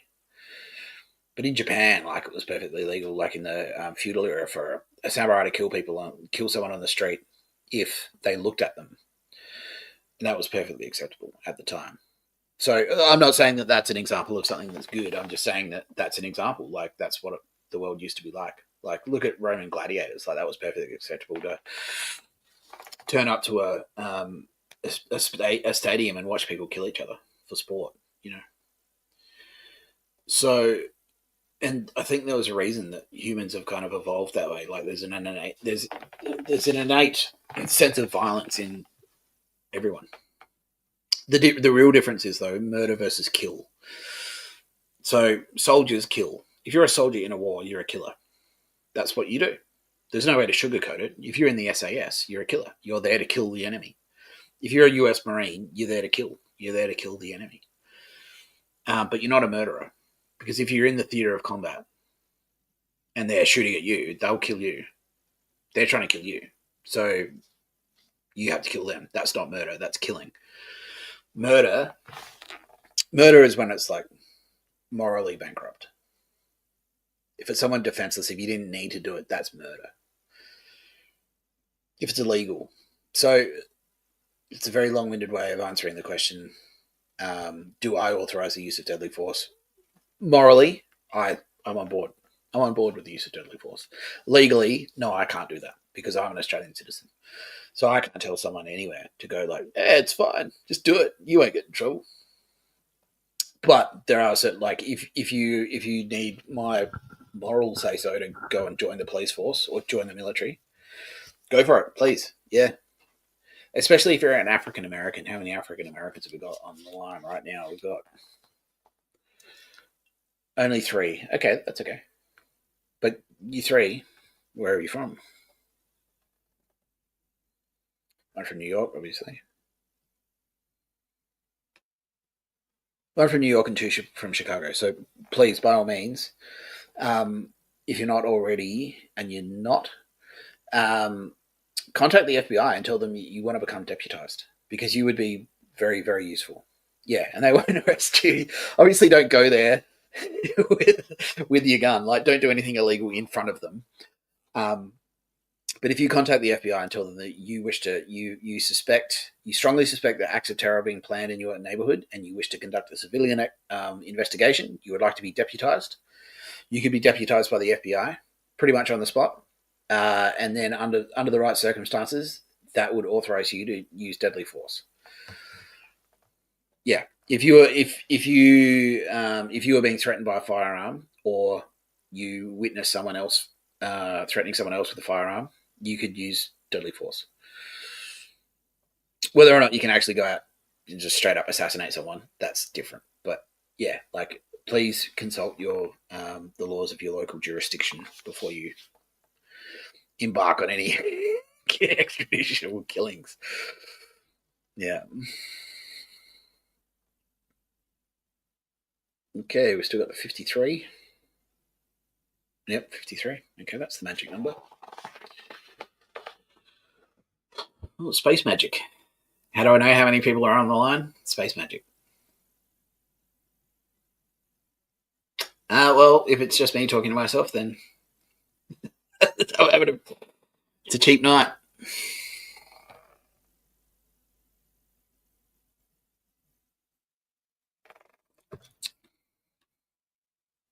What's the difference between space magic and conventional magic? Okay, that's a great question. At least when I say it, it's not a real thing. It's just something I was talking shit with someone. It's like, yeah, space magic and conventional magic. Yeah. So conventional magic is just like Michael Jordan. That's conventional magic. Like fucking sick baskets, Slayer, awesome guitar solo. That's conventional magic. It's like that's magic. That's fucking magic. Space magic is like ghosts and spooky things that can't be explained by conventional science. Yeah. So space magic is like going back in time, like writing the Bible or psychic powers or ghosty stuff, spooky stuff. Yeah, I can. Yeah. Well, I'm doing it right now, I know.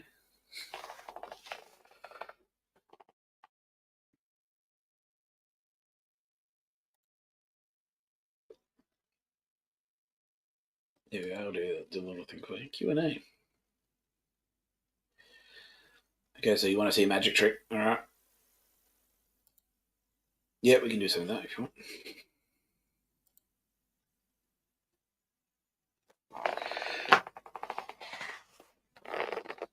I'd like a volunteer from the audience of 59. We have 59.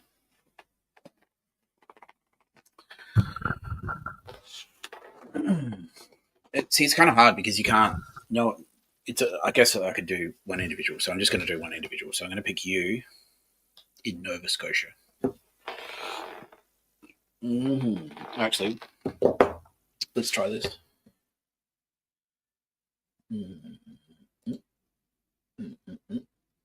Stop screen.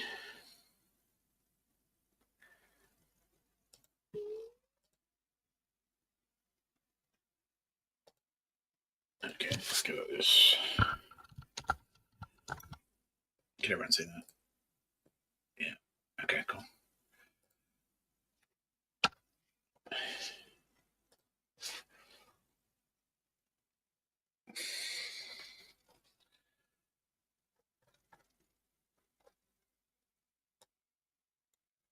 A.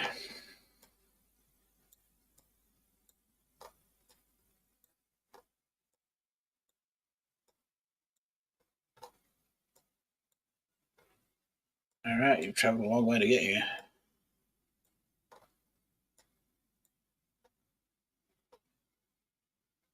I don't actually live there. What are you in a tent or something? It's just shitty internet. How are you even online?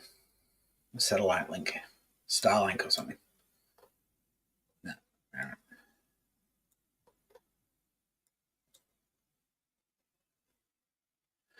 right. Okay. So there you go. That's space magic. Yeah. For those who don't have the don't know what happened there. It's like I picked someone at random and then I located them. So we'll do someone else now. All right, you sir.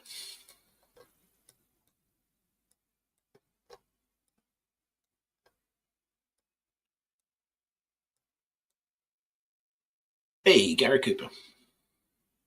I know him from The Sopranos. Okay, a lot of remote viewers. That's pretty cool. No, you are not Native American. I just showed you how I know.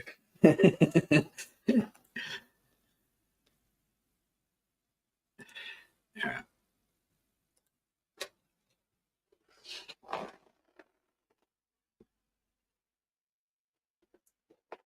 Oh, this is thrilling. This must be thrilling viewing.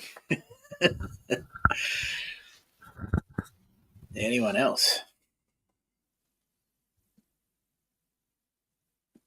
An odd hush. Let's do this one again. I like this one.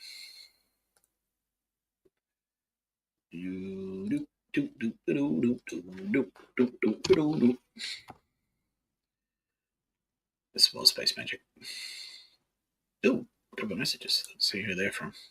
Hey there. All right. Thanks, Blanche. Blanche, you're on the line right now.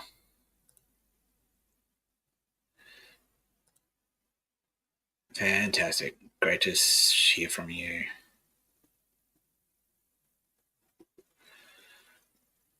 I want to say Stephanie.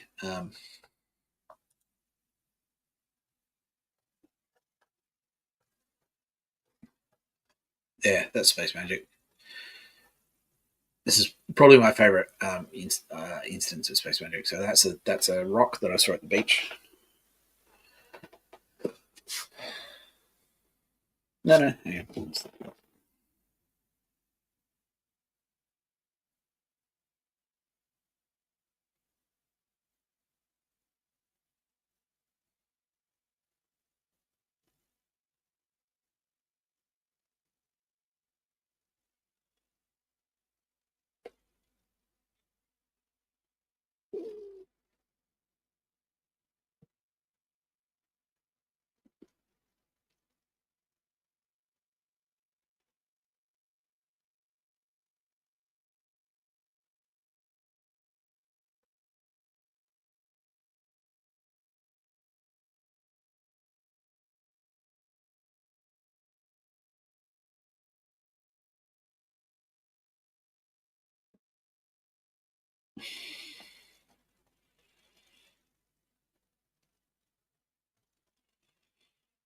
All right.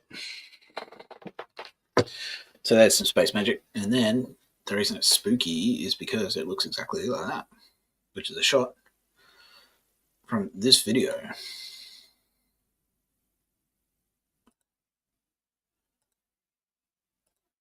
I think I have to share a different.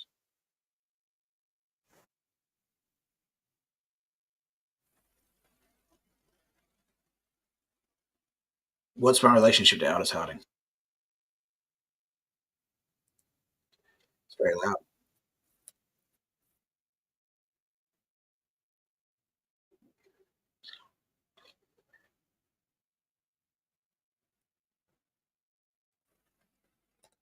There it is.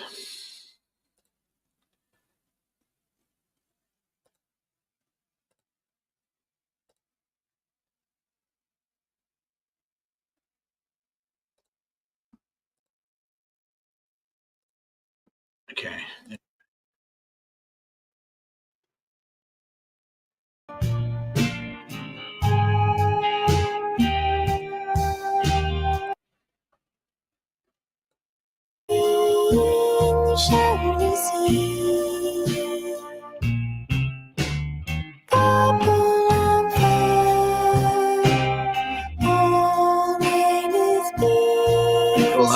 train to where the mother shell meets the sea.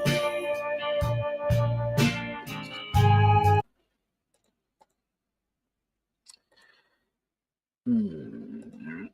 We can stop sharing that.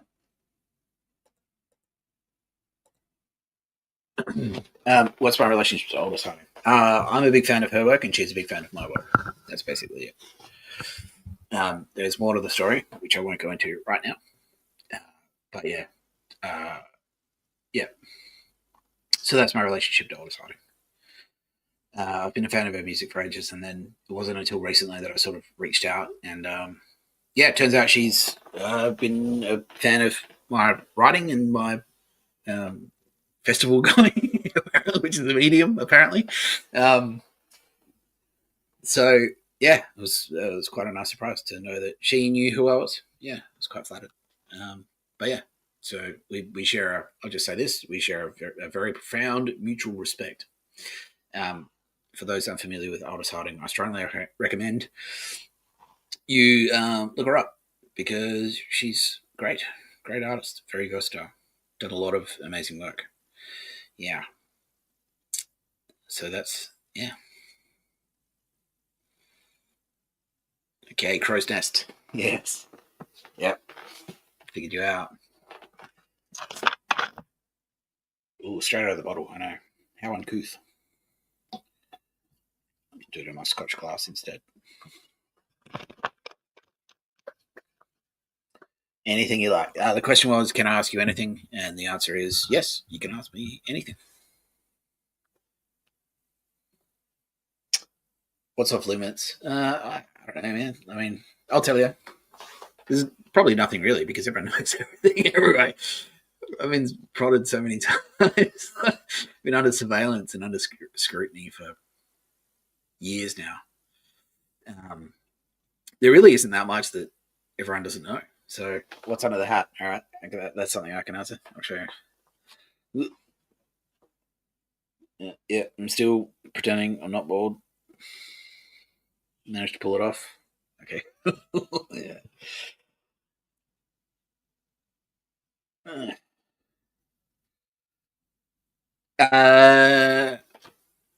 The question was, do I have a girlfriend? Yes, but that's something I can't like. I'm not offended. They asked that. I just can't go into too much detail about it, just because of security reasons, basically. Yeah. No, of course. Yeah. Yeah. Yeah. Obviously. Yeah. Yeah. No, she's very lovely. Yeah. I can't go into too much detail, but yeah, she is. Yeah, she's lovely. Well, yeah. Yeah. Yeah. Yeah. Eventually. Yeah. Definitely. But it's just a bit. I'm gonna have a kid when in jail. Like I guess a lot of other prisoners have kids while they're in jail, but I never got around to it. Like, and then I was in jail, and it was just like, oh, yeah. By the way, you're unemployed now. By the way, you're homeless now. By the way, you're in jail now. It's like, oh, when am I supposed to have a fucking kid in between all that? So I'm not anti-kid. It's anti other people's kids. I'm anti annoying kids. I don't know. Yeah, no, no, not really. No. I mean, yeah. I just don't have time. Like the question was, do I like kids? And I'm like, I don't not like them. But it's like dogs. Like I know they're not dogs, but like yeah, well, of course I like dogs. Do I want to dog sit everyone's dog? No, absolutely not.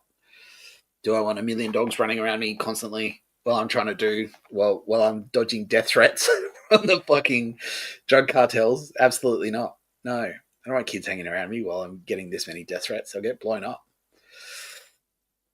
How many death threats do I get in a day? How many did I get today? Let's go to the scoreboard.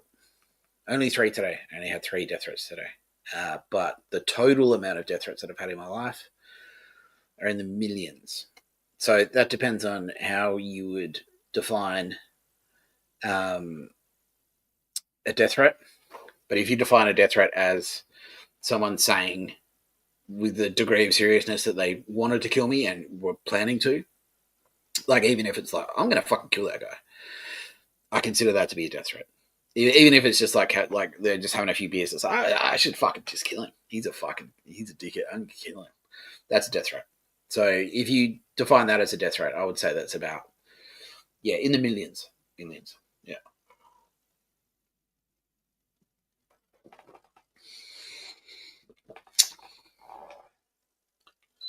The question again was, how do I know I'm not just talking to myself? Well, the way I look at it is if I am, it's a cheap night. If I'm not, I'm pretty sure I'm not. Then cool, it's not going to waste. But in the same way that, well, it's a sense. Like, I mean, like the example I used before, I think you've just joined us. Okay, we're right now up to over 65 people. Okay, cool. I am going to cut the feed at 2 hours, just for the sake of my housemates, because they don't want to hear me yammering in the next room. The example I used before is like, how do you know if you're hungry? How do you know if you're cold? How do you know if you need to go to the bathroom? Same. Like you just kind of know, like you get that, and so that's how I know. Hang on.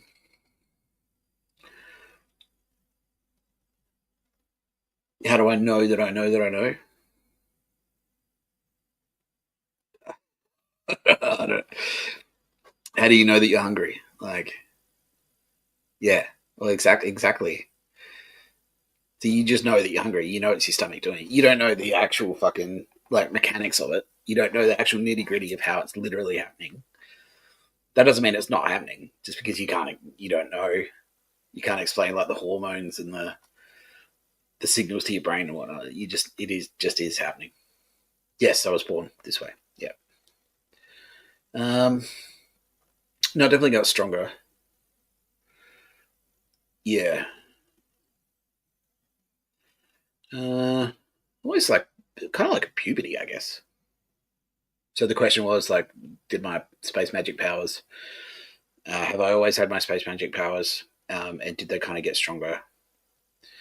Did someone give them to me?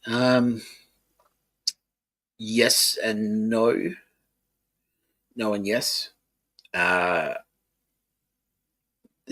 a real like. The only reason I'm going to decline to answer that is just because it's super, super complicated. Yeah. Well, like exactly like Jesus. Like he was like in his third, like he was born, and it was like, well, he's like, okay, angels are coming down and going like, that's the king. That's the king. I'll get to that one. And then not much happened to him for 33 years, and then he kind of like stuff started happening. Same kind of deal. So stuff started happening to me. I didn't realize it was like spooky space magic or whatever until like end of 2021. That's where I kind of got told, and then that's when like the real weird shit started happening. I just flicked a spring. That's what happened. Yeah, it fell off the light. Oh, you can't see it, but yeah, this is my lamp.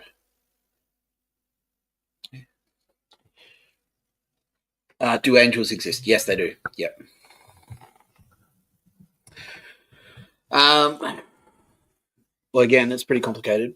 But if they don't tell you that they're an angel, it means they probably don't want you to know they're an angel. But yes, they walk among us. Yeah, they're out there. No, not in the traditional sense. No, They just look like regular people. How do you know that? How do I know they're an angel? Well, it's kind of like an uncanny valley type thing. I can just sort of tell. I can just sort of tell. Yeah. Well, it's sort of the same way that you recognize anyone. Like, how do you recognize? You just kind of got that innate sense. You know, like how do you recognize your best mate when you see them? You know, like you see them and you kind of like there are certain little triggers and stuff. So okay, that's them. You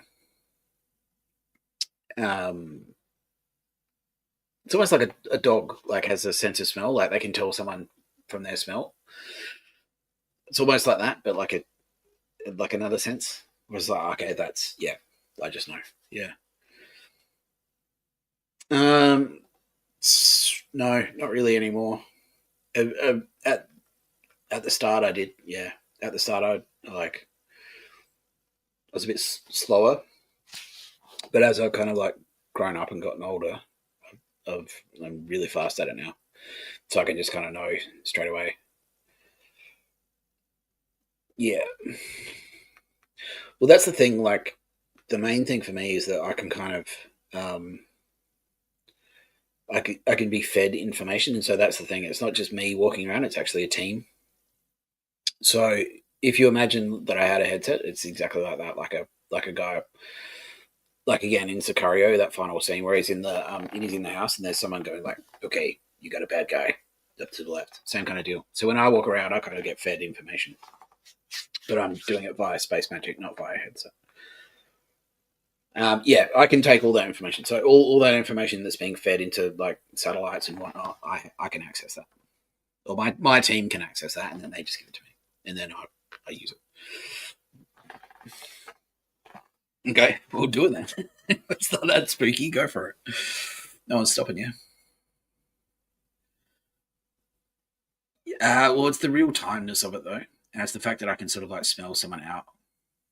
That's the real difference. Like, because I can't be fooled, and that's actually like a pretty sought after trait. Yeah, I can tell straight away if someone's. Yeah, yes, I can. The question was, can I tell if someone's lying? The answer is yes. I'm going to extend this for another half an hour just because we're getting away with it, and I feel like we've got a good flow going on. Can I locate anyone? Yeah, yeah, pretty much. Yeah, I'm being told. Yep. Yeah, yeah. Well, that's the next step. Yeah. Well, I'm on I've got a very committed team, and so they've scheduled things out for me, and so I'm just kind of like going with the flow. So I'm sort of like a like a yeah, I'm kind of like a lawyer or something, or a doctor with that's been scheduled. It's like, okay, your next appointment's at 3 o'clock. You're going to see Mr. Johnson, and you're going to talk about his brain thing. And so that's sort of what my life is like. So it's like, right now we're going here. Just be prepared. We're doing this now. And so it's kind of all been mapped out. I'm not necessarily across all the plans, just for the sake of security. It's way better for me not to know what the next steps are. But I just sort of I get told, so all right, get ready to move, like prepare yourself, we're going to go somewhere else, or we're going to do a thing, and then that's sort of how I know. But yes, there is a plan to get me out of my sister's spare bedroom, which would be highly appreciated because I've been really broke for a long time now. Why don't I get a job? Because I'm doing my job basically. Uh, like I've got to use a nerdy religious term. I've got a mission. Yeah, yeah. It just doesn't pay in the conventional sense. So it's not like I perform a task and then get a regular paycheck or anything like that. I get looked at like I make sure like my stipulations are like I don't mind. It's just like a soldier. Like a soldier in the field. You know, they're not getting cash drops. Like they're not getting like if you're in the desert of Afghanistan, you're not getting like a helicopter dropping bundles of cash on you when you're out there. You know, you're in the field, and then it's sort of like, look, we've got to go move. we got to go move to this other location, and then like you sleep, if you have to sleep in a cave, you sleep in a cave.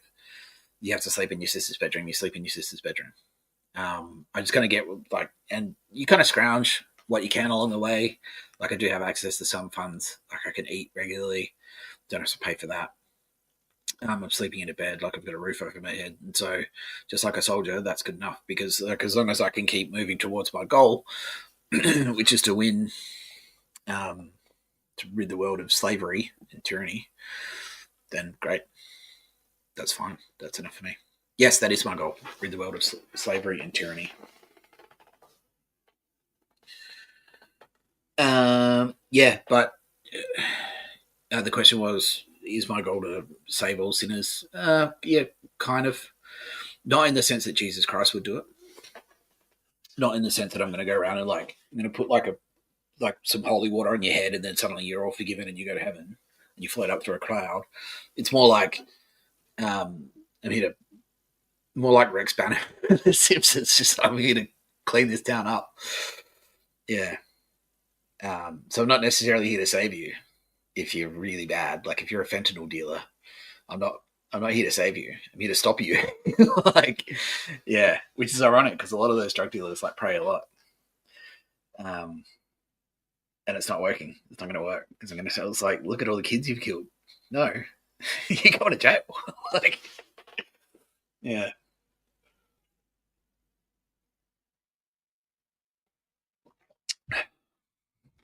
And drinking kombucha.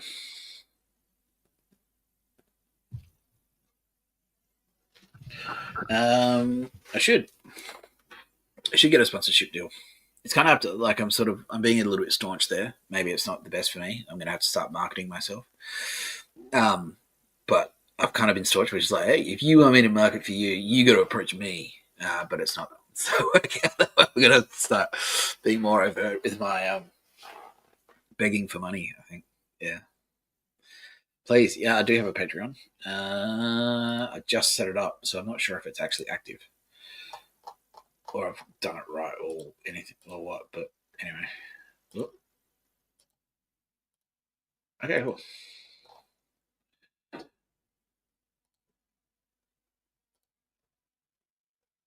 Hmm. Yeah, we're going to push it out to 2.5 hours.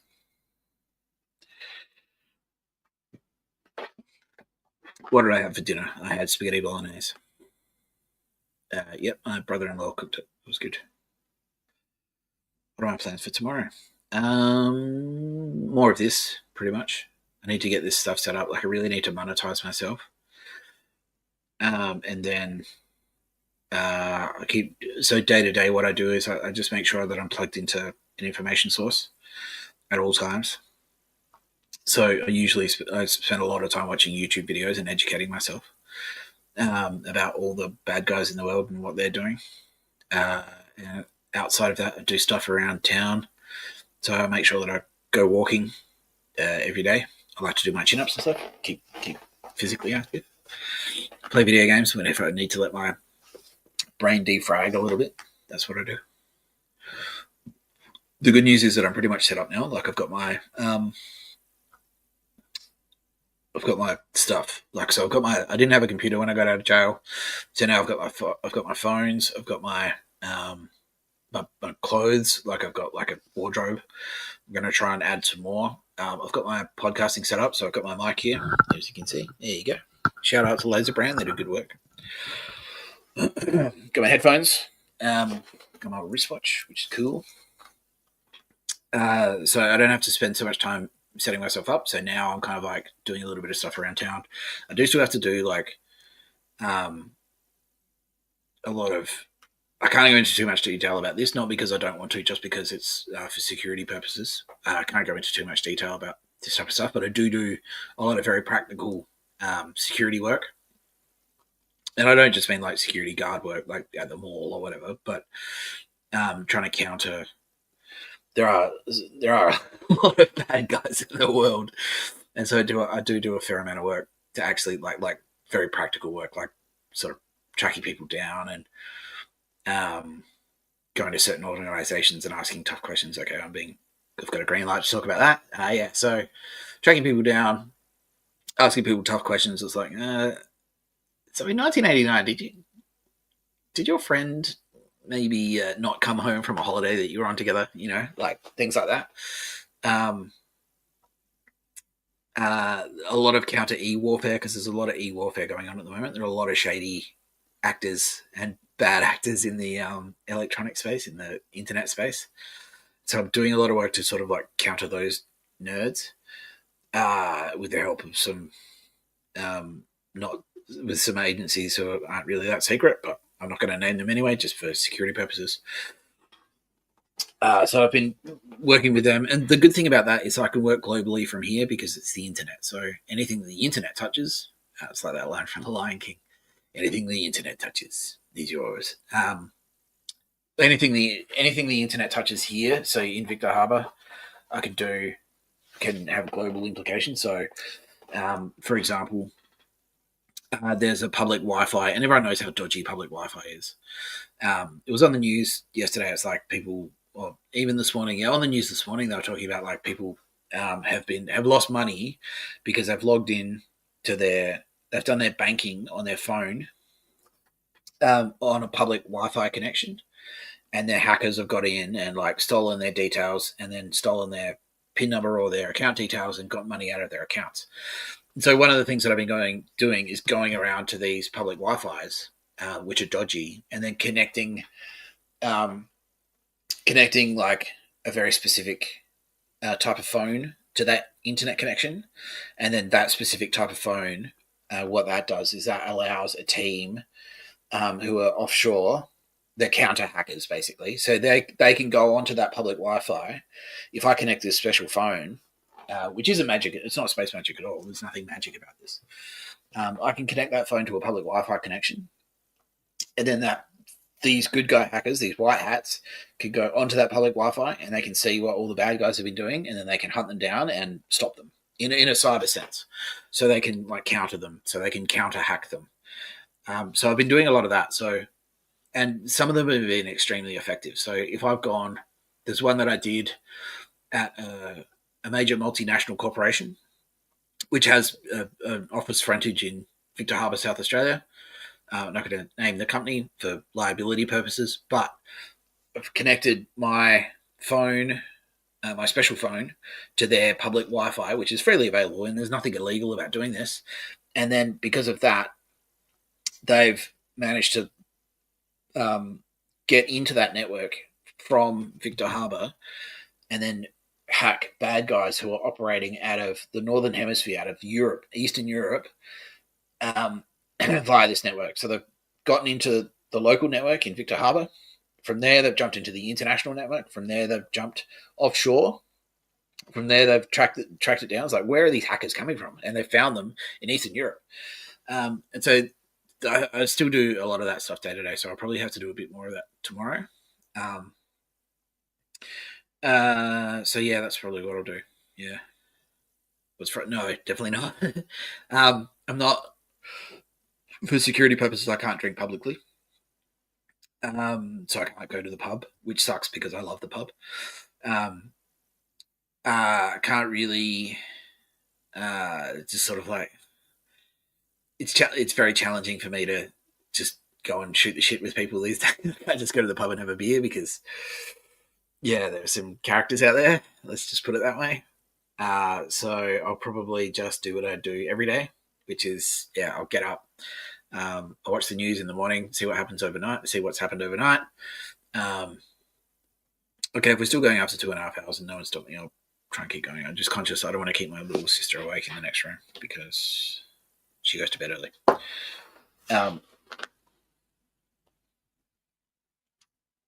The question was, what am I going to do tomorrow? Yeah, and then I'll probably watch some streaming. So I watch a lot of YouTube. And that's how I get a lot of my information about the world. I'm particularly focusing on drug cartels at the moment, like watching a lot of YouTube videos about international drug dealing and things like that, because there are a lot of shady actors in that space. And then I'll make sure that I get out for a walk. I don't have any money at the moment, so whatever. I'll probably just buy a can of energy drink and I'll drink that, and then I'll do some chin-ups. just to keep kind of active. And then, I don't know, make myself some lunch, have a nap, do something like this. So today, what I focused on today was getting this set up. So this is my first video today. So that's like a little bit of progress. Yeah. So at least now, like I feel like I'm progressing up. So yeah, I'm going out of the hole and not going towards jail and going away from jail, which is nice, refreshing. The question was, you could get a job. You could get any job. Well, could I though? Yeah, I'll see how I go. A lot of people don't want the heat, and yeah, like I need to. It's complicated. It's very complicated because like people can get targeted. For working with me, they can get targeted, and so it's like it's not just my security that's an issue; it's their security as well. And so if I go and work for the wrong people, and then they've got a vulnerable family member somewhere, yeah. So it's we're working on it. Don't worry. Yeah, no pun intended. Yeah, I've been assured that I will be employed soon with and earning real hard currency, which would be nice because that's one thing that my space magic powers doesn't extend to is magically making money appear, unfortunately. The question was, how do I feel about money? Great. I love money. Because, I mean, who wants to fucking... No, I don't want to have to milk a cow to get my haircut. Like, you know, I don't want to fucking barter this. I don't want to run a farm. I don't want to make my own butter. No one does. I mean, if you're a dairy farmer, cool, that's your thing. But, like, it makes more sense. Like, I don't want to go and... I want to pay cash for my haircut. Like, I don't want to cut my own hair. I don't want to barter. Like, I don't want to trade the guy like a pole for a fucking haircut. I just want to pay money. Yeah. There's a great amount of freedom in money. Greed, that's the problem. It's when you're a greedy prick about it. That's the problem. But the actual concept of money, like, here's a token that you can swap for an item of value that has an intrinsic. Here's an intrinsic value imbued in this like note. Yeah, great. It's just when it's like greedy and wasteful, like that's the problem. If you put money above human lives, then yeah, that's what I have a problem with. If you're enslaved someone, that's what I have a problem with. But having money, there's nothing wrong with that. Like if you're a billionaire because you're a pharmaceutical company that's been selling opioids that's got people hooked and addicted, that's bad. Like you're an asshole. But you know, like if you've made a good product, it's done pretty well. What if you're a winemaker? You know, you made Penfolds Grange, and now it's really popular and it's selling well. You should be allowed to drive a Ferrari. Why not? Ferraris are great. Yeah. So yeah, just don't be an asshole. It's pretty simple. You want to see? Okay, you want to see me without my glasses? All right. It's just you can see me without my glasses, but I can't see you. That's the only thing. There you go. No, I haven't always needed glasses. I feel like I'm looking a little wide now. Like I'm like pointing different directions or something. The question was, have I always needed glasses? The answer is no. It's only recently became long-sighted, so which basically means like I can't read a screen. So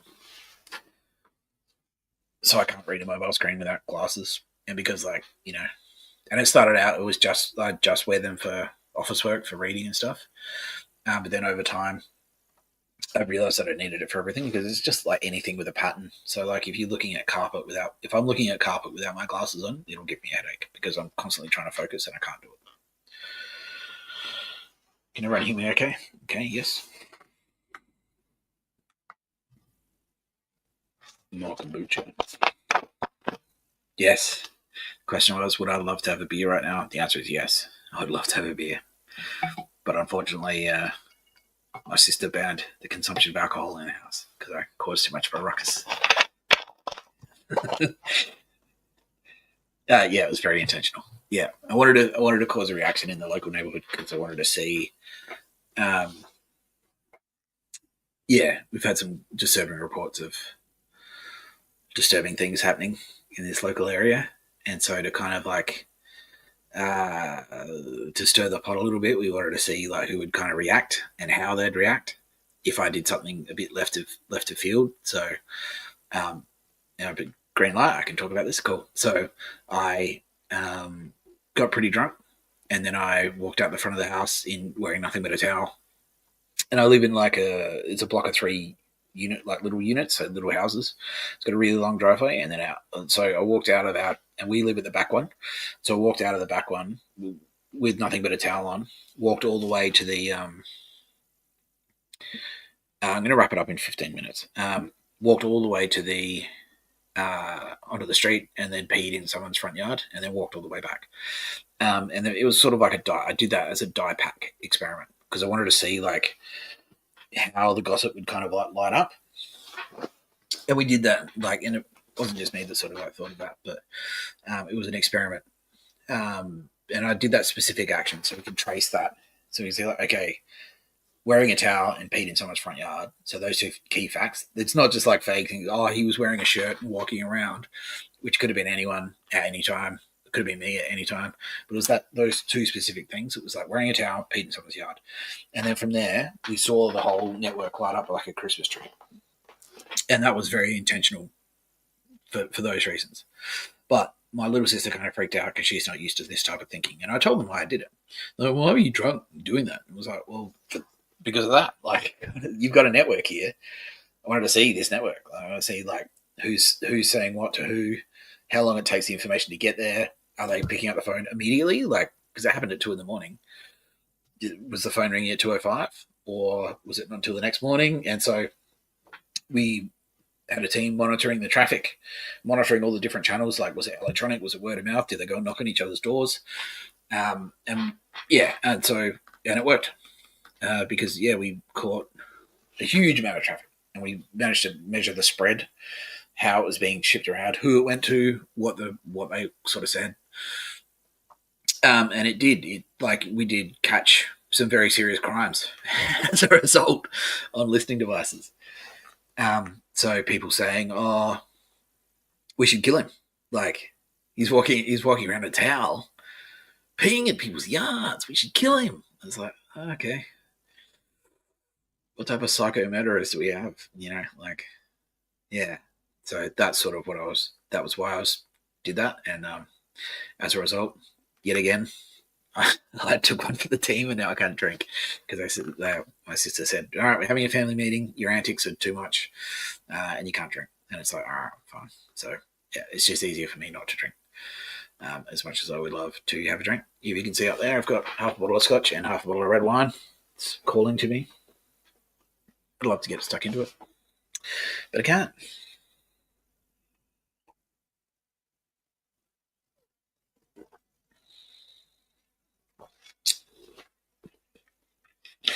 Yeah, well, it's not drinking on camera that's the problem. It's just they'll know. They'll be able to smell it in the room, and then this is a little bit of a political sore point. And it's not even really about the drinking. It's just like that. My sister has said, "I don't want you doing action under my roof," and so if I just whip around in a minute, oh fuck you, and keep doing it, then it'll stir some drama. Yeah, so I need to yeah.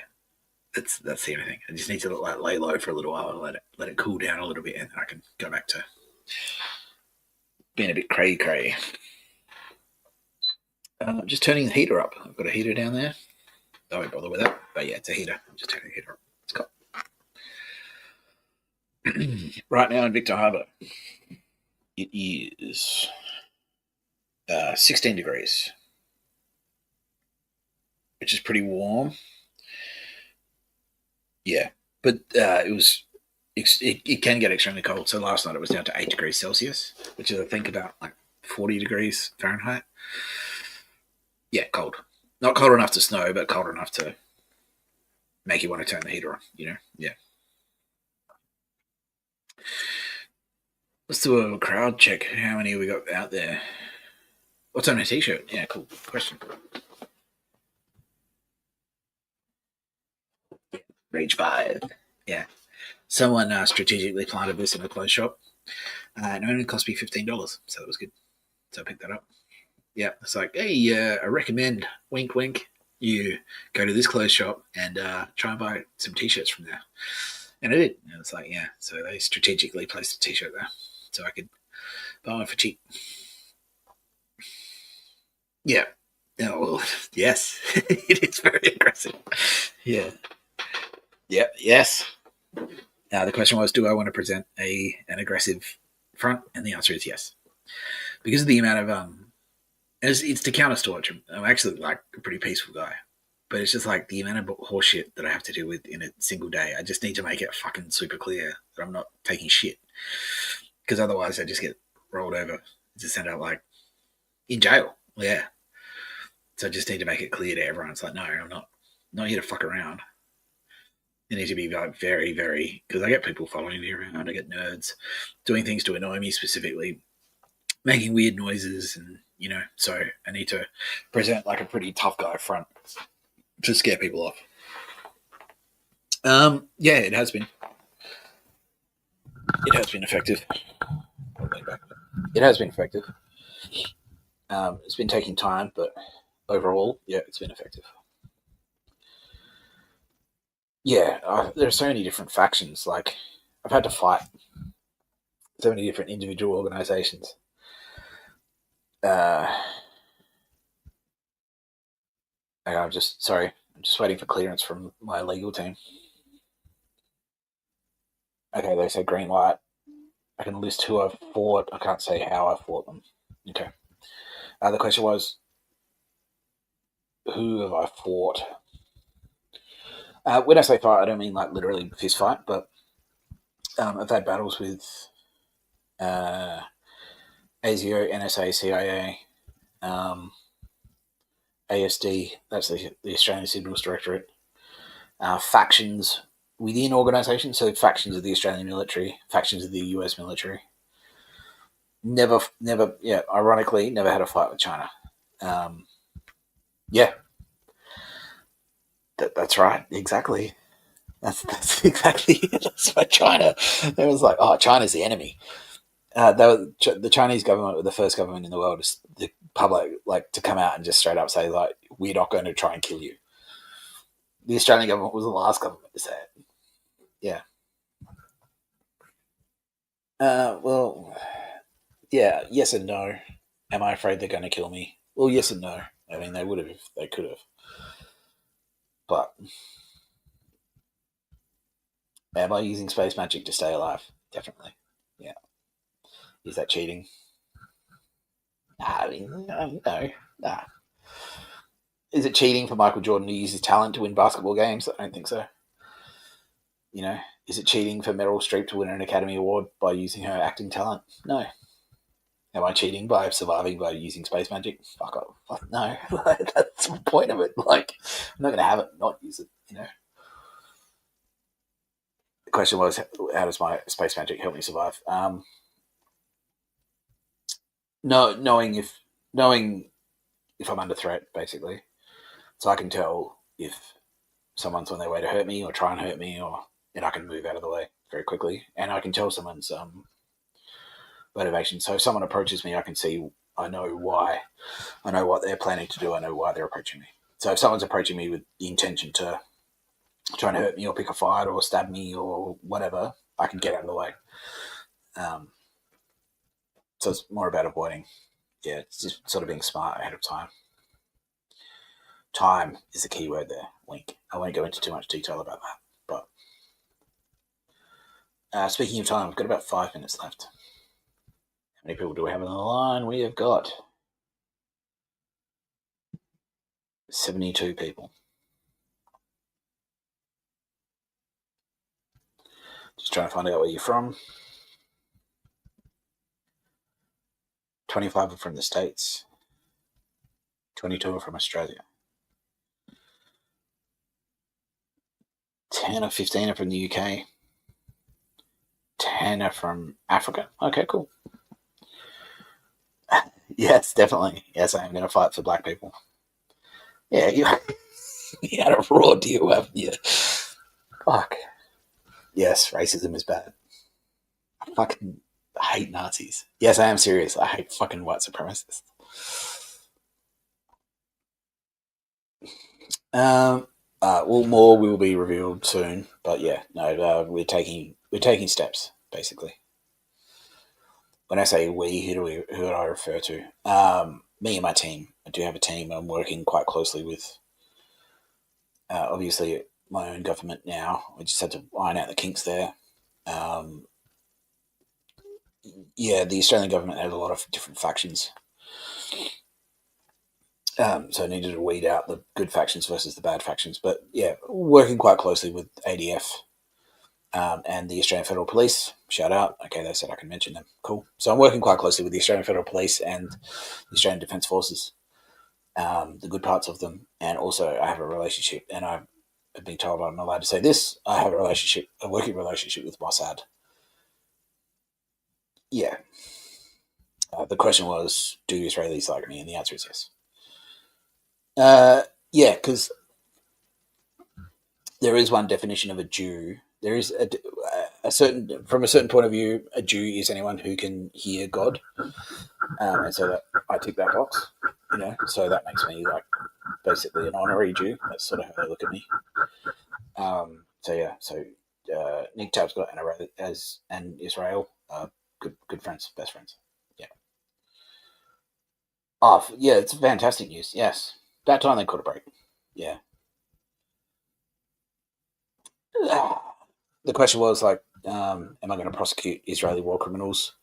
The answer is probably yeah. War crime is war crime. It's so messy over there. I can't personally get into all the nitty gritty, and so it comes down to this individual soldier was fired upon at this checkpoint by this guy, and I don't have time to sit in on every individual trial because there's so much happening. But basically, I will say that yes, it is fantastic news that Palestine are going to get their own state. They're going to get their independence. I think that's the solution that everyone needs, because they just need to manage themselves. Like, they've been getting screwed over, not just by Israel, but by unscrupulous actors who have infiltrated like their system of government. Like Hamas are horrifying. They're the worst people in the world. And so the poor Palestinians, they're just there, like, just trying to catch a break, Need to wrap it up soon. I'm hearing some noises. Yeah, they're just trying to catch a break, and they get fucked out. Like a government steps in, they turn out to just be terrorists. It triggers a war, and then terrifying. So for Palestine and Palestinians to catch a break is amazing news. Yeah, I can kind of see Israel's point of view, though. It's like, I don't think Israel have a serious problem with Palestine. They just don't want terrorists in charge, which is fair enough. Yeah.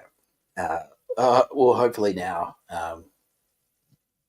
a lot of these state level problems, like the strategic problems at the strategic state level, that have just kind of been gridlocked because people just go around in circles talking about it constantly. Hopefully stuff like that is going to wrap up. Speaking of wrapping up, I'm going to be wrapping up in about 1 minute. Do I hate the fan? For those, yes, I do. I fucking do. I don't know. It's like a secret handshake. I like secret handshakes. But yeah, I mean, I understand the concept. I only use them when I need them. I don't have to fucking do a secret handshake every 20 seconds. Like, sometimes I just want to walk into a McDonald's and go, can I just have the cheeseburger and Coke, without some guy going, so you want to get laid at a punk show? Like, no, I just want a fucking cheeseburger. Yeah. Yeah, so it drives me batshit nuts. Like, I wish we could just, like, talk. Like, so I use it when I need it. I understand its value. But it's like these cunts who use it all the time. So who are you trying to keep the secret on? Like, everyone knows who I am now. Everyone knows you know who I am. Everyone knows you know I know you know. So what's the secret? Why are you trying to, like, talk in code constantly? Like, everyone that uses the fan understands the fan, and so if you're trying to use the fan to keep a secret from someone else who uses the fan, it's redundant. It's like speaking English in like speaking Chinese in front of an English speaker to try and keep a secret from them.